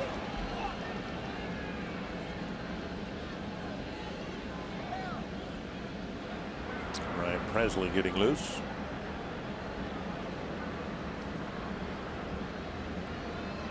And Polanco will try to hit out of an 0-2 hole.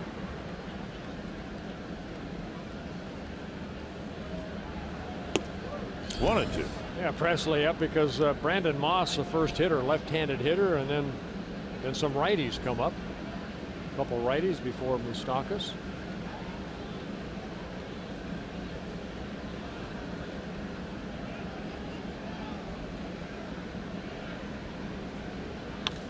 Driven deep to left, but it's going to be a foul ball.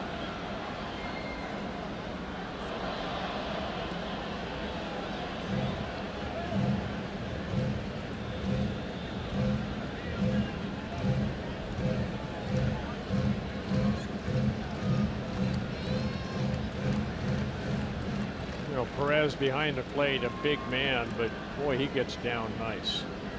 Look where that glove is, right on the knees. Fly ball center field. Kane coming in, still coming in, and he makes the catch. Strom with a good outing, an inning and a third of effective relief.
Brought to you by T-Mobile. Jose Ramirez with a solo home run, but the Mariners beat the Indians 3-1. Avisail Garcia continues to swing the bat well for the White Sox. A story there. Mike Pelfrey started for the White Sox, even though the Tigers are paying Pelfrey $8 million to pitch against them tonight.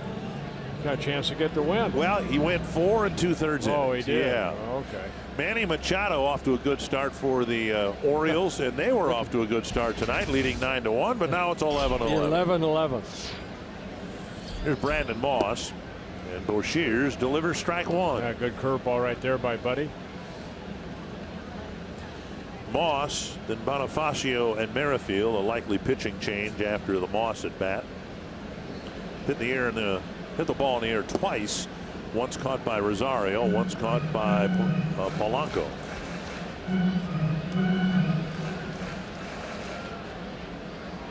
One and one.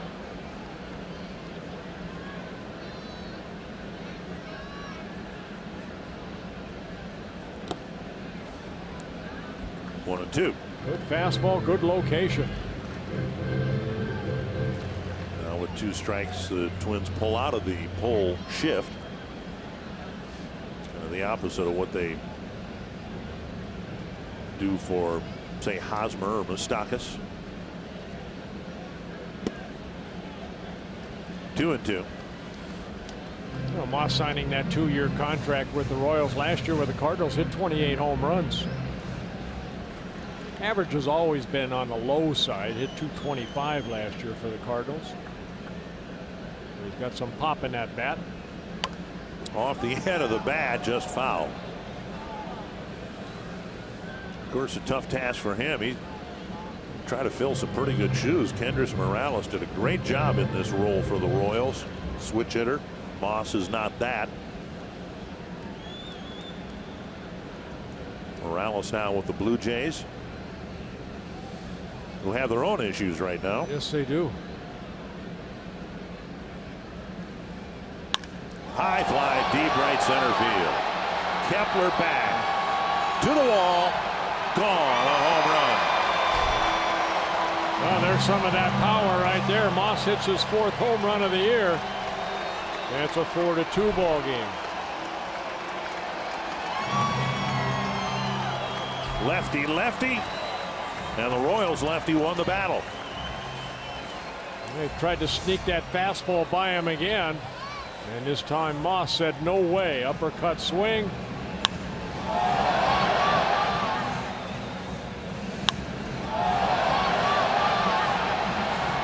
And Boshiers asked to start the 7th inning because of the lefty. Gives up the home run. He'll leave for Presley when we come back.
Plus appearances every year because that means I have trust in my manager, I have trust in my teammates, pitching coaches, everything. So I want to go out there and throw as many times as I possibly can. Well, Ryan Presley coming into the ball game for the 11th time. Last year 72 relief appearances out of that bullpen, but he's had some appearances that have not gone his way. 3 home runs allowed in 8 innings, and Ryan didn't have the best finish to spring training, and unfortunately he's had a hard time with the bell ringing in the regular season as well. He'll face Bonifacio with the Royals now leading by 2. And the first pitch fouled back. Plenty of velocity. It's a straight fastball, and Ryan's struggled commanding his secondary pitches. He worked a couple times in that Texas Rangers series. A total of an inning and a third. Had a couple strikeouts, so those went well. So trying to build off of that. There's a curveball right there. You've seen it spiked into the dirt a lot. He just hasn't been able to throw it for a strike. Yeah.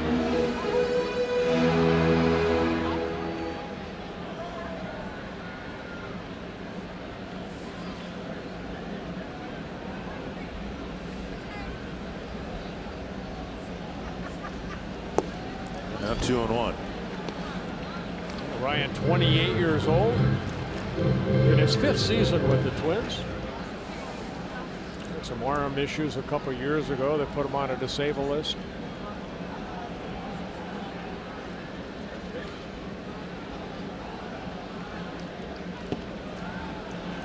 There's a slider right there.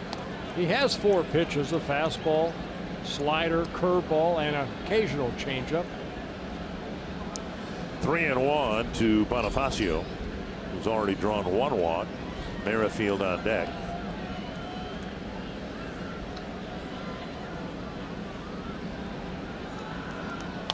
Fouled away. When asked of Presley about Presley the other day, Paul Molitor said he senses that Presley still gets a little amped up, and trying to get him to relax a little bit.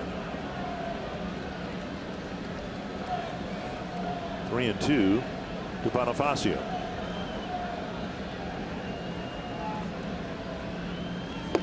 And he got him on a breaking ball left up, and Presley not at all happy with his location, even though he got the result he wanted. He got away with that one. This copyrighted telecast presented by authority of the Minnesota Twins and may not be reproduced or retransmitted in any form. And the accounts and descriptions of this game may not be disseminated without the express written consent of the Minnesota Twins. Presley gets a lot of strikeouts with the breaking ball, but it's a breaking ball that lands on the dirt behind home plate. That one was left chest high. Well, sometimes you take them. Makes up for all those really good pitches that fouled back.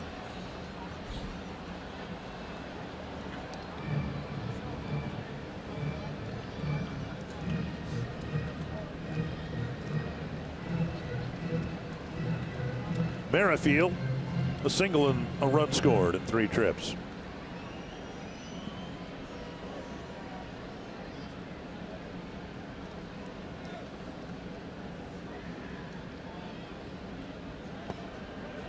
There's that hard breaking ball. Merrifield, yeah, he went. I thought he went.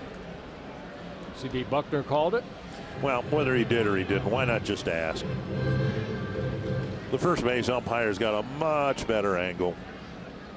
It takes 2 seconds to do that. I think around that right there, Merrifield knew he went.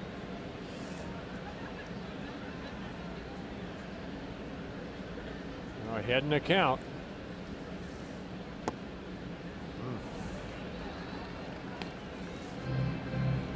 1-2. Pretty good pitch there.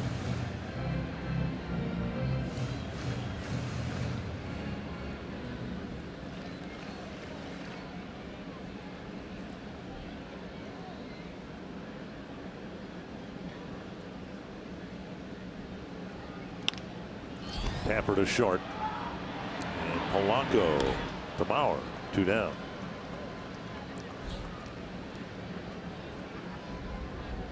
And that'll bring up Mike Moustakas. And it will bring out Paul Molitor. Moustakas, of course, a left-handed batter. The third pitcher used this inning. Craig Breslow looks like he'd be coming in. He will pitch to Moustakas when we come back.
Out. And now he will give way to Craig Breslow, who will try to get Mike Moustakas. Yeah, Craig coming out for the 10th time. 7 innings so far. He's given up only a couple runs. A couple walks, 4 strikeouts for Breslow.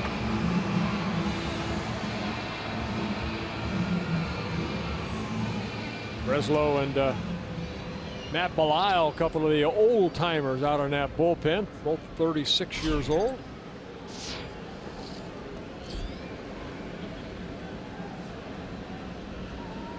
First time in 2 weeks that the Royals have scored more than 3 runs. 3 of the runs scoring on home runs. And that pitch, I guess, was high. Ball 1. Well, what, they've lost 7 straight and they made a total of 13 runs. 13 runs, yeah.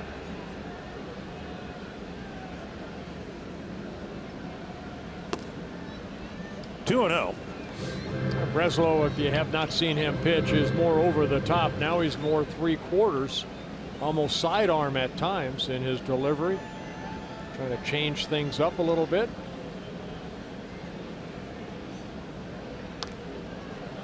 jammed him, and Moustakas fouled it right over our head. There's a lot of things over our heads.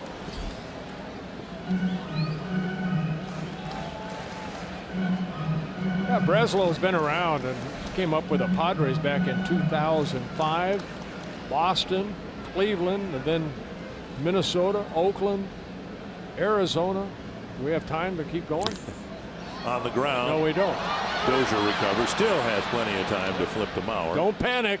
On to the 8th inning. The Royals now lead by a couple, and Eddie Rosario will start the top of the 8th inning. I wasn't done yet. Arizona, Boston, Miami.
Wow.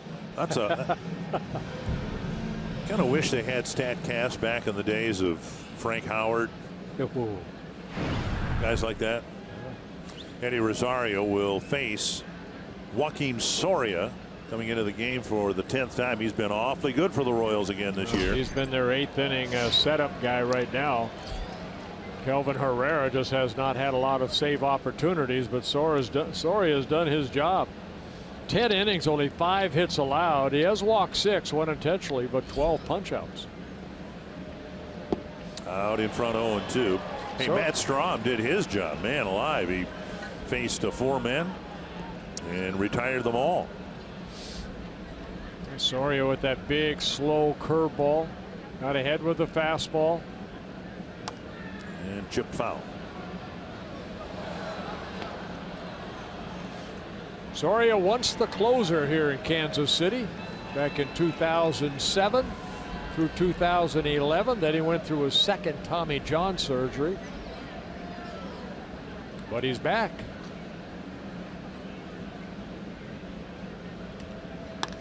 On the ground and juggled by the second baseman Merrifield, and Rosario will reach. Well, hopefully they'll give him a base hit, keep that hitting streak alive.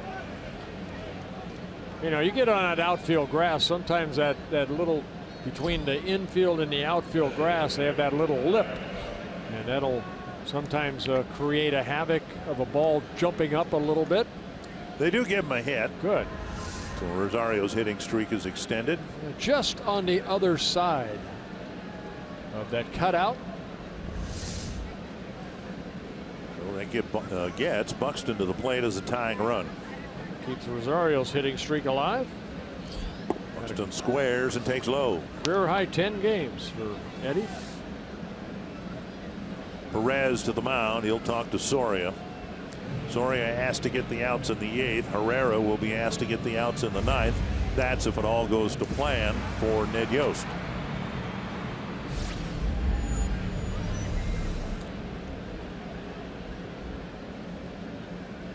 Buxton 0 for 2. A bouncer to short and a strikeout looking.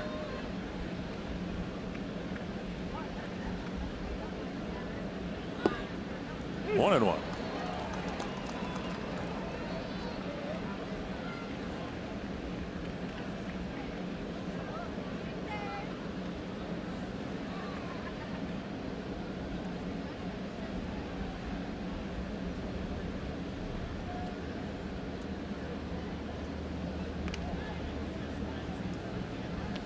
Not the situation here, but again, the Twins stole on whoever was pitching and Perez in the series at Target Field. 4 for 4. Dozier stole 3 of them. Rosario got the other one. But now the margin is 2 runs and not 1. And sorry, it does have that high leg kick, but you're dealing with a an all-star catcher back there. Has a great arm. 2 and 1 to Buxton. And down a run, or a couple runs, you don't want to get thrown out at second.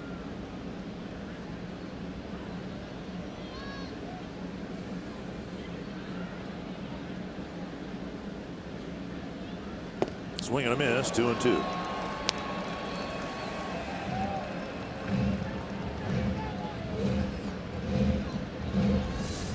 Sorry, I'll give you different speeds on that fastball. That fastball at 92 swung through by Buxton.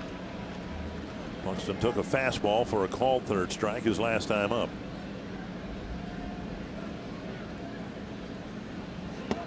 Up, and it's 3 and 2. And sorry, a little upset at himself. He flew open right there. Created that high fastball.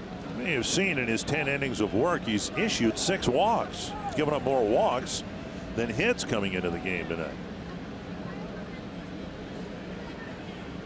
But he does have the 12 strikeouts. Full count to Buxton. Step off and look over.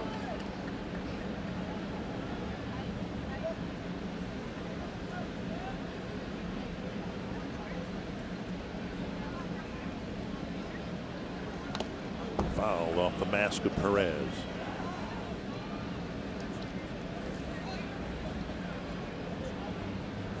Cleveland lost, Tigers lost, White Sox won. Right now the Chicago White Sox are in first place in the American League Central. It's quite a race, isn't it? All you got to do is play 500 and you're right up there. Twins win tonight, they're back at 500. They'd be what, maybe a game and a half out? Yep.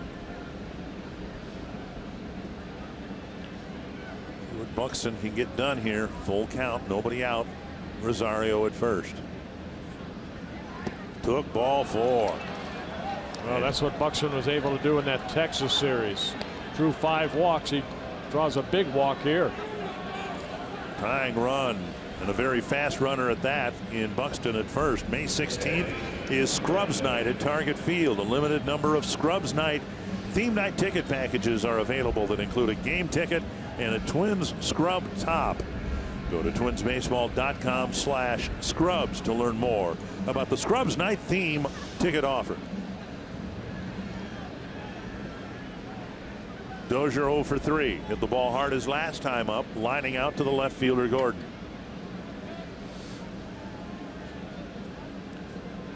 Twins need an extra base hit, and Dozier takes a strike.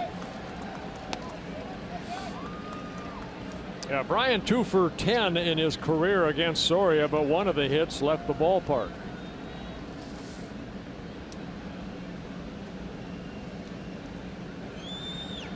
Speed on the bases. Rosario at second. Buxton at first.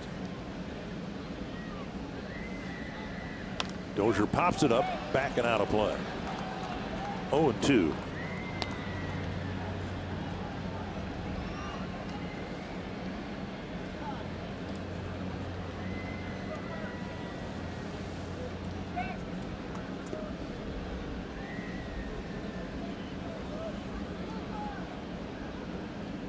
Ahead in the count.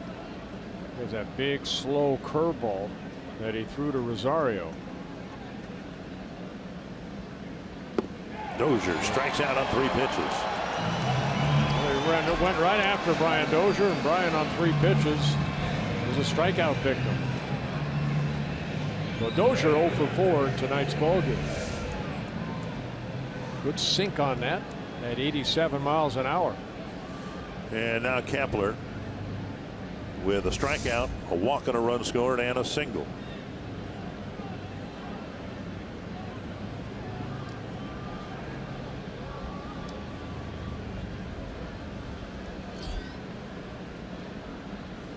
Sliced foul, 1 strike. Showed you earlier that Kepler's done really well against right-handers this year. Came into the game with a .320 average. 1 for 2 against Kennedy tonight.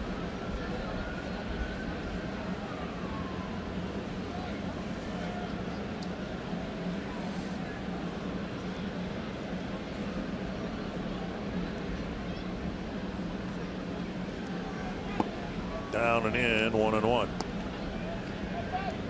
Kepler leading the team with 6 doubles, and if he hits one here, we should have a tie game. So still at the plate once he gets set.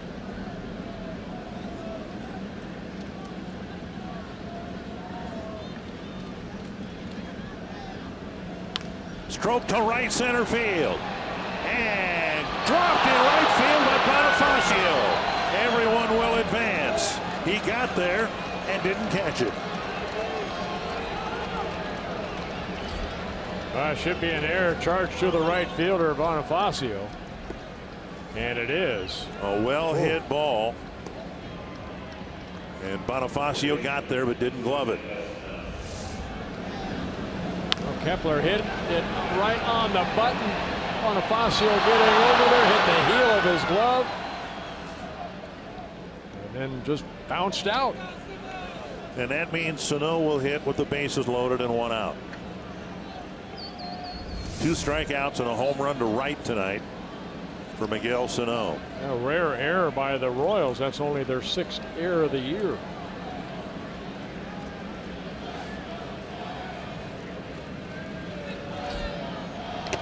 Big swing and a foul, and C.B. Buckner is staggered.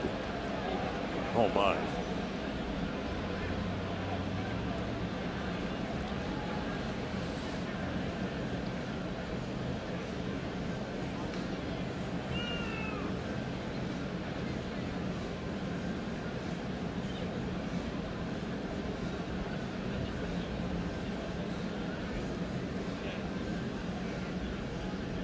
Buckner still a little woozy, and looks like Field and Culbreth is going to go put some umpire equipment on, heading to the umpire's locker room, and it appears we're going to have a delay here with Culbreth, the second base umpire, leaving the field almost immediately. Frightening moment for C.B. Buckner. We'll take a break with the bases loaded and 1 out in the 8th.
locker room to get some home plate umpire equipment on. C.B. Buckner at least coming off the field under his own power. They took quite a blow right there off that foul ball off the bat of Sano. And so a delay here, and at least to this point, Soria isn't trying to keep warm by throwing pitches. Sano's back in the dugout. And home plate umpires, as you might imagine, have a lot of gear to put on. Culbreth was supposed to be the home plate umpire here on Sunday.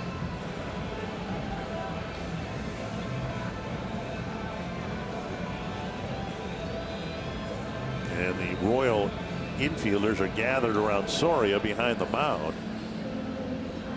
Whenever play resumes, it will resume with Sano and an 0-1 count. Take a look at the foul tip on the first pitch to Miguel Sano.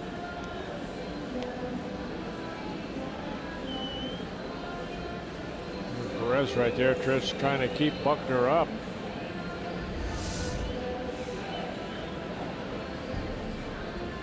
When you think about it, a fastball probably coming in the low 90s, and then off of Sano's bat, it increases. Yeah, the spin increases, and it kind of digs into whatever it hits. Hey, sorry, as a grown man, he knows what he's doing. I'm kind of surprised on a chilly night that he's not at least tossing to somebody. I think once you know, Field and Culbreth comes out, then he'll take some extra throws. Again, relievers, they need what, maybe a handful of pitches to get loose again.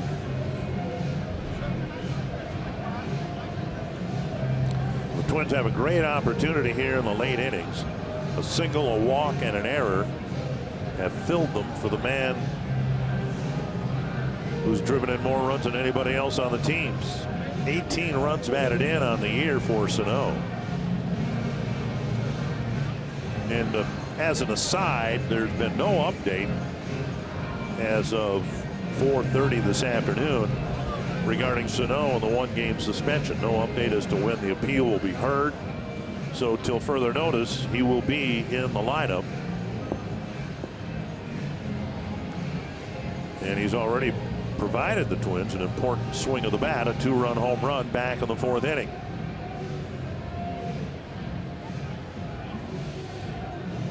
Let's see if the Twins can take advantage of the error by Bonifacio to load the bases with 1 out.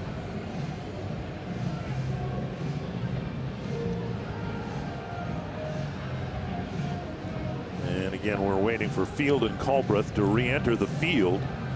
Obviously, when he gets behind the plate, we will play the balance of this game with just 2 base umpires. That might be what Mark Carlson was telling Soria, maybe giving him a little timeline as to when Culbreth will be reappearing here on the field.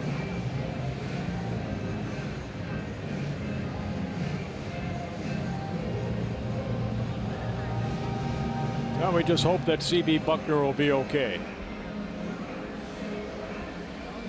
And Bonifacio hoping that Soria can get Sano, get out of this inning without any damage done after the error. There's Culbreth. He's back on the field.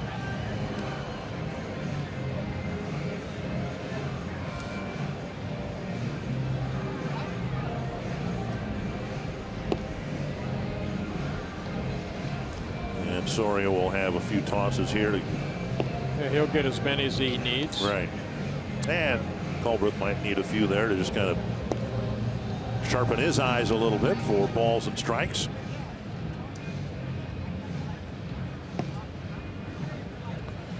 And Culbreth saying, I'm ready if you are. And he says, no, 1 more, please. That'll be number 5. They only took him 5. Well, Sano will stand in with 1 strike. Buxton's at second. He's the tying run.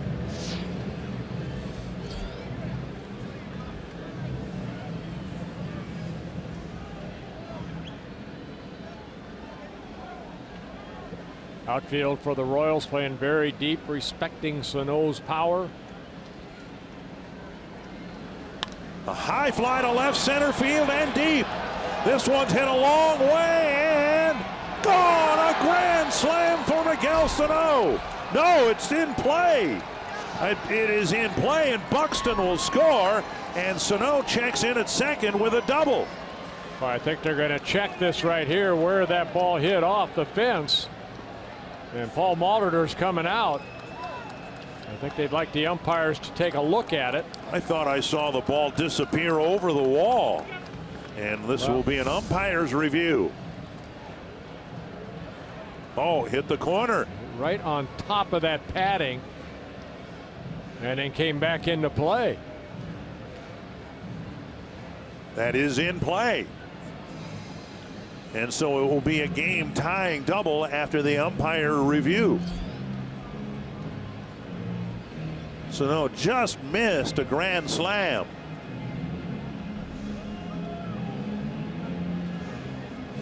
You see Kane going back. It's well over his head, but you can see the thick padding where that ball hits right at the corner and then bounces straight up back into play. Look at that. I mean, literally a quarter inch and it goes over the top. It hit the very corner of the padded wall. Sano with 4 runs batted in the game, 20 on the season. And the call will stand. Dave Island, the pitching coach, coming to the mound. Soria's given up a couple of runs here, his first runs allowed this year. And Mauer will come up with a go-ahead run at third. A big swing by Sano. He waited back nicely for that slow curveball and hit it a long way.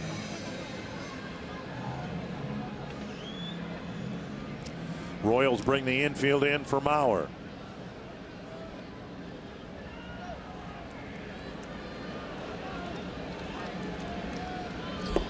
Strike on the outside corner. Mauer 0 for 3, a fly to left, a fly to center, and a ground ball to second. And Mauer, very good numbers against Soria. 8 hits and 15 at bats. It's a .533 batting average.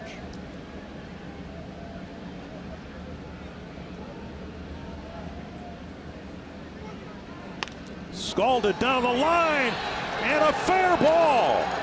Mauer will drive in 2 with an extra base hit. The call made by the home plate umpire, Fielden Colbreth, because we are 1 umpire short. That ball looked like it hit right on the line. Joe Mauer, a rare pulling that ball down the right field line. On that slow curveball. Joe waited back nicely and delivered a big 2-run double. Over the head of Hosmer, who was pulled in. And see Jeff Smith right there umpiring and say that's a fair ball.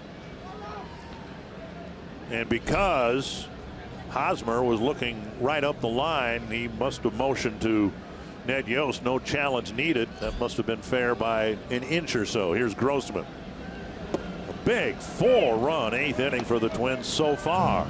Yeah, for Joe Mauer, his 4th double of the year, driving in his 7th and 8th runs.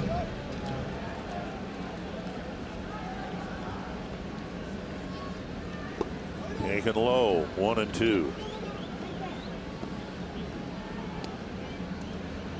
Sano with a 2-run double. Mauer with a 2-run double.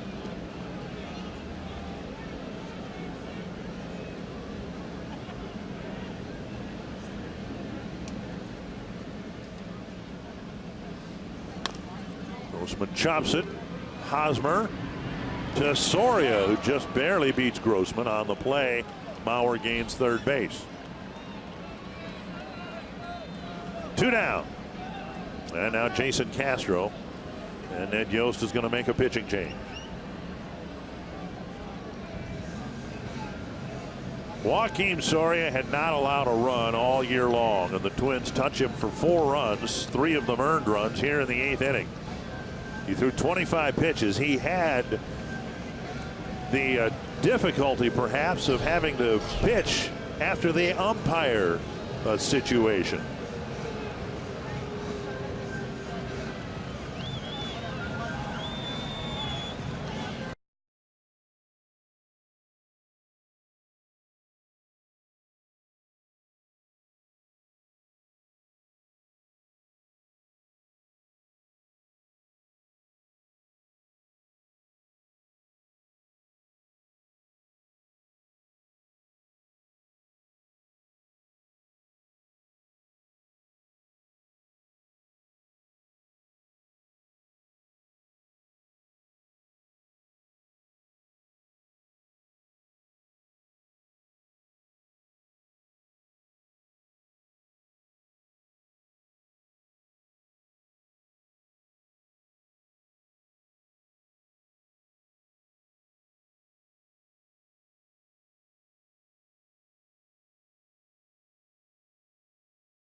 An impressive 8th inning comeback by the Twins. Couple of doubles, and let's tip our caps to the 3 remaining umpires. While we're concerned about C.B. Buckner, I mean, Sano looked from up here as if he'd hit a grand slam, yet the umpires in a curious arrangement. Now there are only 3 of them, and I'm assuming it was Mark Carlson who from a long distance made the right call on the Sano double, and then Field and Culbreth making the right call on Mauer's hooking line drive. Here's Castro, and he takes ball 1. And Scott Alexander, one of the 3 lefties out of that bullpen coming in. He started the season down at AAA, got called up on April 12th, making his 6th relief appearance. 9 innings so far out of that bullpen. Castro chops it foul, 1-1. Alexander with a good fastball, mid-90s, a curveball. It's a tight slider and a changeup.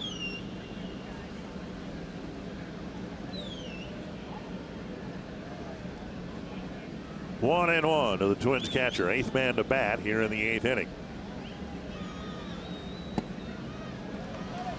There's that tight slider right there by Alexander.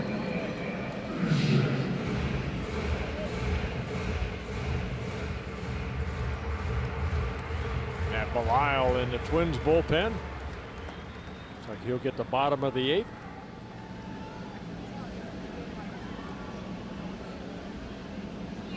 And Castro strikes out. Alexander gets the job done, but the Twins rough up Soria to score 4 in the 8th inning.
Thank you, sir. Twins up 6-4. They'll hand the 8th inning over to Matt Belisle. Don't look at his earned run average for quite a while. He gave up that grand slam to Ryan Rua in his last outing, but his job here is to get to the closer and hopefully a tidy 8th inning.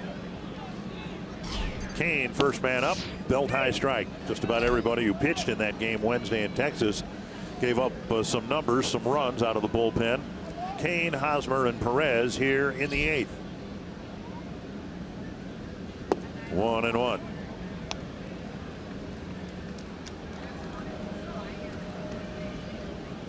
Kane's never faced Belisle.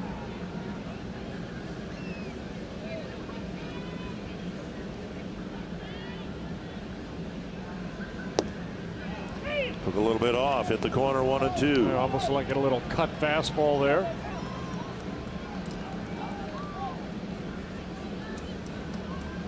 Kane singled his last time up. 1 for 3.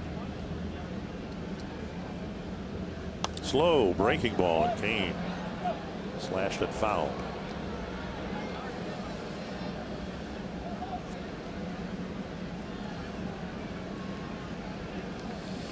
Matt, 36 years old in his first season with the Twins, last year with the Washington Nationals. 1-2.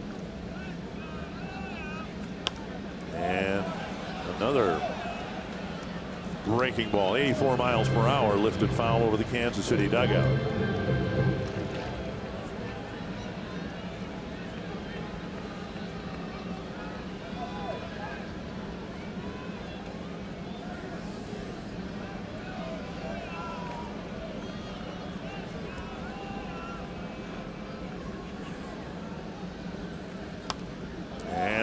Foul.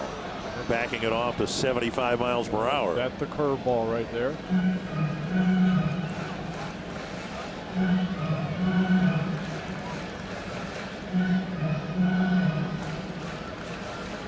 Taylor Rogers warming up.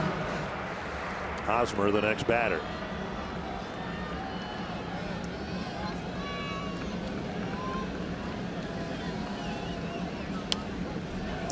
Paul Molitor talked about it. Marnie brought it up earlier in the telecast. 3 left-handers could come in handy because of how Ned Yost likes to put his lineup out there, left, right, left, right. The old military lineup. And I mean, all 3 left-handers very likely are going to get into this game. Boshiers and Breslow have already pitched. Belisle trying to get Kane with the Twins up a couple of runs. Nice catch by Belisle, and he throws him out. That was a tough play. His momentum carrying him toward the first baseline, and he made a quick adjustment. Yeah, Kane didn't hit this ball sharply, but it's back up the middle, and Matt just kind of reached that glove up and got the first out. 1 down, and since Kane didn't reach, Belisle will be asked to get Hosmer. Different world, of course, if somebody's on base.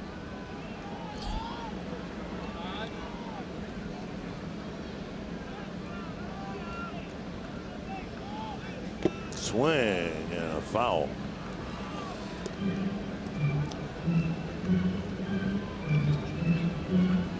Not a lot of at-bats for the Royals players. You mentioned Kane had never faced him. Hosmer faced him in Minnesota. Yeah. Got a hit. Belisle, again, all of his career in the National League.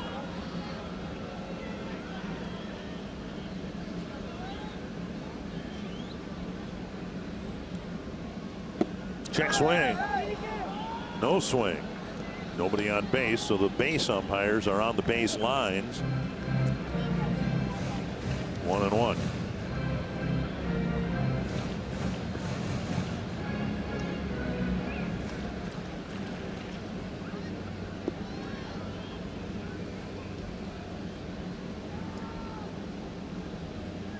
Inside 2-1.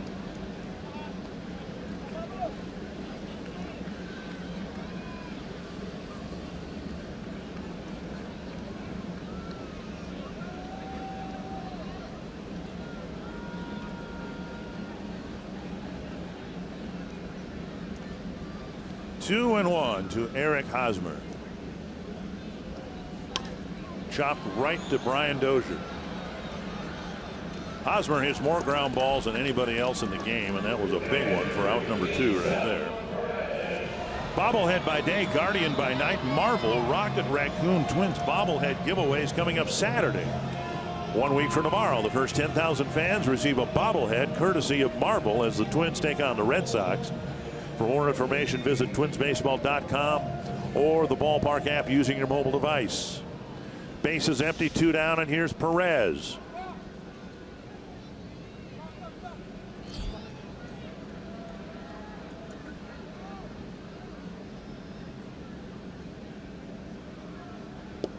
Strike 1.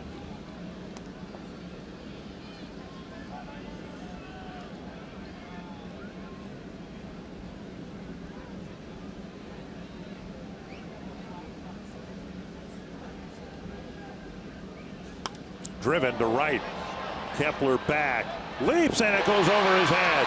Perez will dig for 2. One of the few balls that's been misplayed. Kepler got kind of a late break on it, and it ended up sailing over his head. I think that ball had a little more zip on it than I think that Max Kepler thought it did. So Perez reaching out and taking that pitch the other way. Kepler went back, and it's just over his glove, out of his reach. And Perez gets his second hit, his second double of the year. And with the tying run coming to the plate, it's a left-handed hitter, Alex Gordon, struggling against left-handed pitchers. All 3 left-handed relievers for the Twins will come in. It'll be Taylor Rogers replacing Belisle with 2 gone in the 8th.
But sailed over the head of Kepler for a double, and now Taylor Rogers will come in to try to get Alex Gordon and preserve a 2-run lead. Yeah, Taylor Rogers making his 10th relief appearance.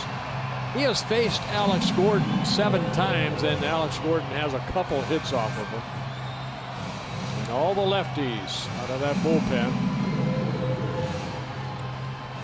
Again, the Twins adding both Shears, with Santiago going on the bereavement list.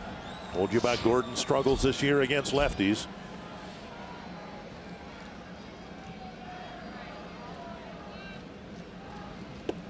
Up and away, ball 1. Rogers gave up 3 runs in a third of an inning Wednesday in Texas. Just 111 so far this year against left-handed pitchers.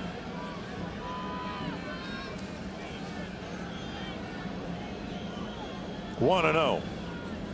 Taylor Rogers fastball, curveball. Nearly hit him. Escobar on deck.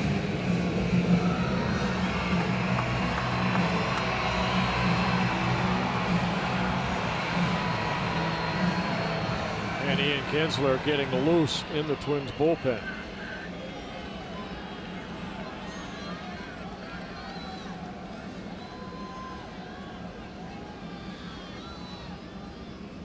Tapper, Dozier from short right field fires to Mauer, and Rogers gets Gordon, and the Royals leave Perez at second base.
The series at Target Field between these two teams, the Twins dominated in the late innings, and that's what's happened again here tonight. A 4-run eighth, and Jorge Polanco will lead things off in the ninth against Alexander. Yeah, it's not the same Royals bullpen we have seen over the years. No, and in the big eighth inning, there were a couple of plays that could have been made. One should have been made. Polanco will lead off, and then remember Rosario led off the eighth in a ground ball that Merrifield didn't handle cleanly. It was ruled a hit, but it was a play that, you know, could have been made. Strike one to Polanco. 0 for 3 on the night.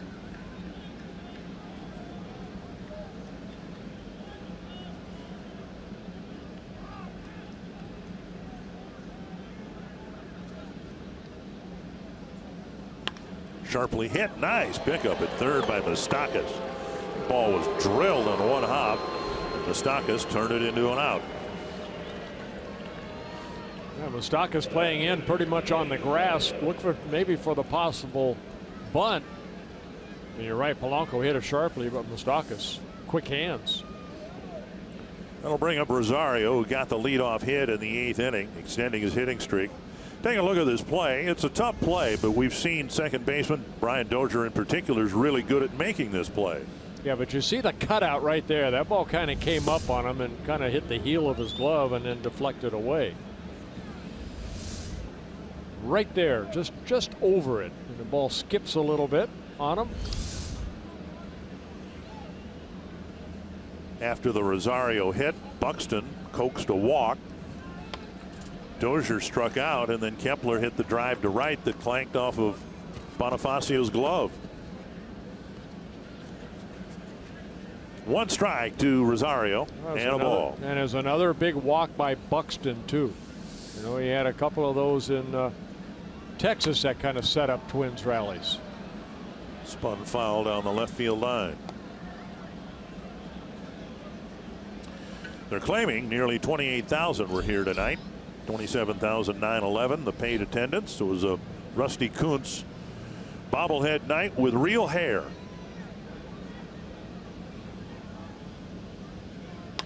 Up the middle, and Rosario has 2 hits tonight.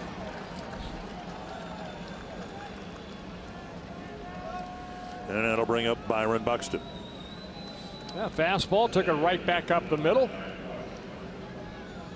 Twins get their 6th hit of the ball game. Buxton 0 for 2 with that 8th inning walk.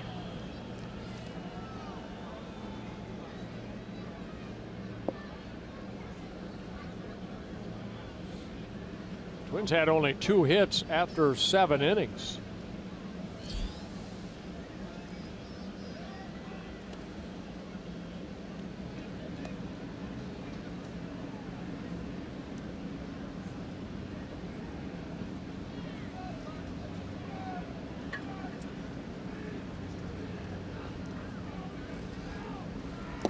Swing and a miss by Buxton. The Twins put together a 6 spot on the Kansas City bullpen on opening day. And the next night, they scored 6 runs again on the Kansas City bullpen. On the second game of that series, Bouncer to short. And Escobar will give 1. No chance to get 2.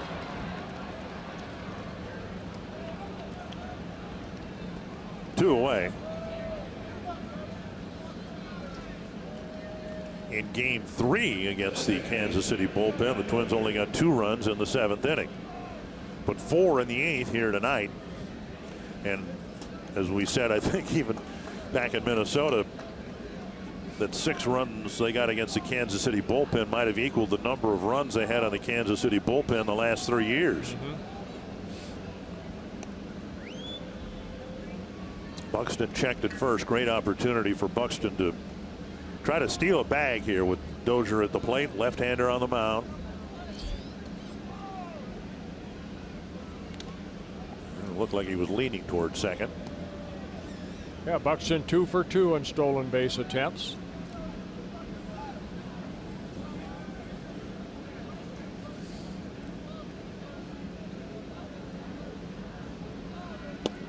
Dozier takes outside. Brian 0 for 4. A couple of grounders to short, a liner to left.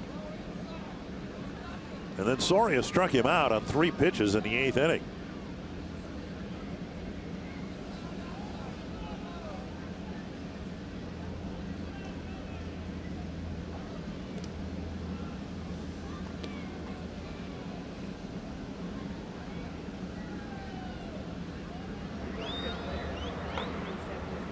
There's Brandon Kinsler getting loose. Just trying to add another run or 2. Escobar flips, and that takes care of the Twins in the 9th. Let's hope that Kinsler will have a nice tidy bottom of the inning.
There's no one coming after you in the 9th inning. The gates are closed. No one's coming in to save you. So it's all on you to everyone's been grinding for 9 innings, and it's up to you to whether we're winners or losers, and whether I get the L or the S. So the pressure you got to embrace, but you can't make the situation bigger than what it really is. I mean, in reality, it's really just another inning. If you try to take it to another level, you kind of drive yourself crazy. Well, Kinsler's been really, really good this year for the Twins. Hasn't given up a run, and in tonight's case, he'll have the bottom third of the Kansas City lineup. Yeah, Brendan looking for his 7th save. Excuse me, his 6th save. Twins have 6. Taylor Rogers has the other one. And we made a point of describing him last year as a pitch to contact closer. He can strike you out, but that's not his strength. Weak contact, usually on the ground, and he's been really good at it again this year. Yeah, sinker slider. Escobar at the plate, 0 for 3.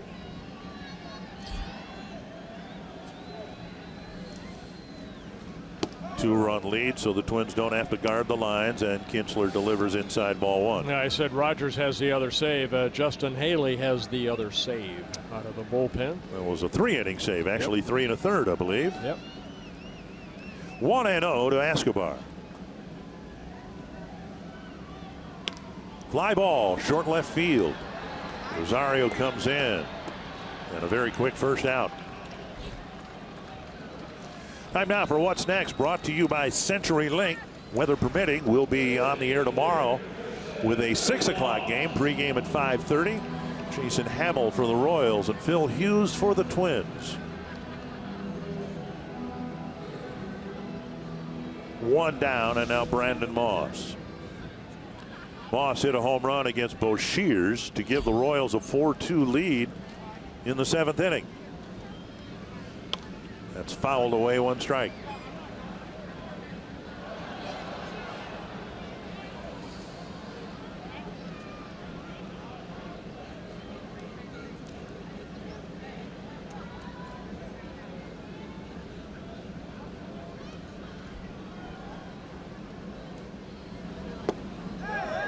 Check swing and a strike. It's 0-2. No squawking from Moss. And with 2 strikes, Sano will swing to the right side of the infield. And Buxton will do just the opposite in the outfield. Which moves Rosario over. Up and away, 1-2.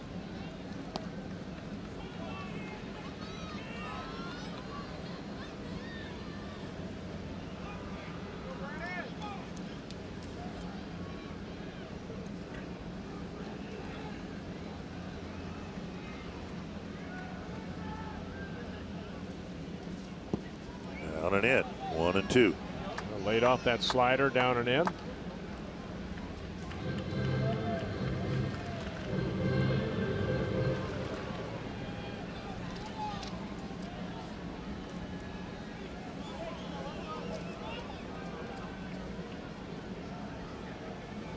Two and two from Kinsler to Moss. Drilled to center. Buxton over and back. Makes a catch on the run. Out number 2. Great concentration, cat-like instincts out in center field. Got a great jump and just ran that ball down. Moss hit it right on the butt. Shading him a little bit to left center, but that ball hit straight away and back. And like a receiver getting that football. A nice catch. 2 down. Bonifacio, the hitter.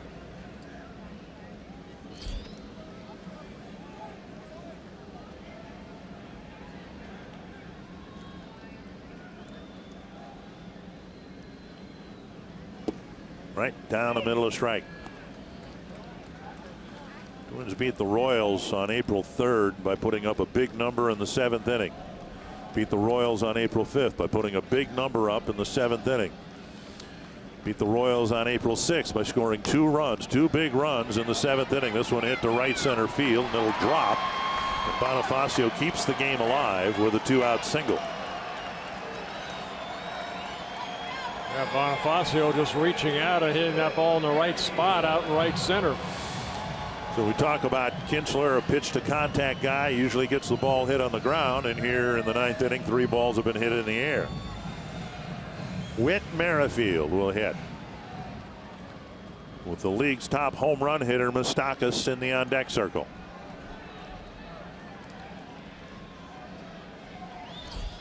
Jason Castro making sure he knows that Kinsler knows that Joe Mauer is playing a deep first base. Low, ball 1, and Bonifacio goes to second. Defensive indifference. The luxury of having a 2-run lead.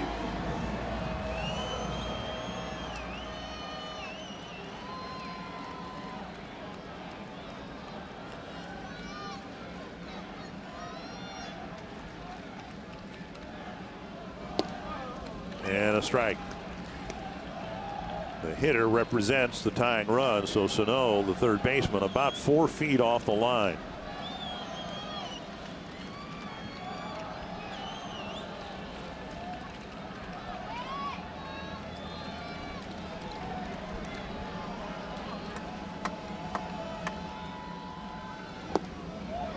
Two and one.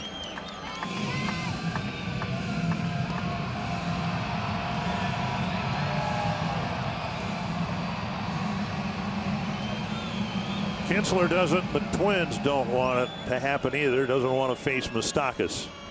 He's the on-deck hitter. This is the guy they want to get.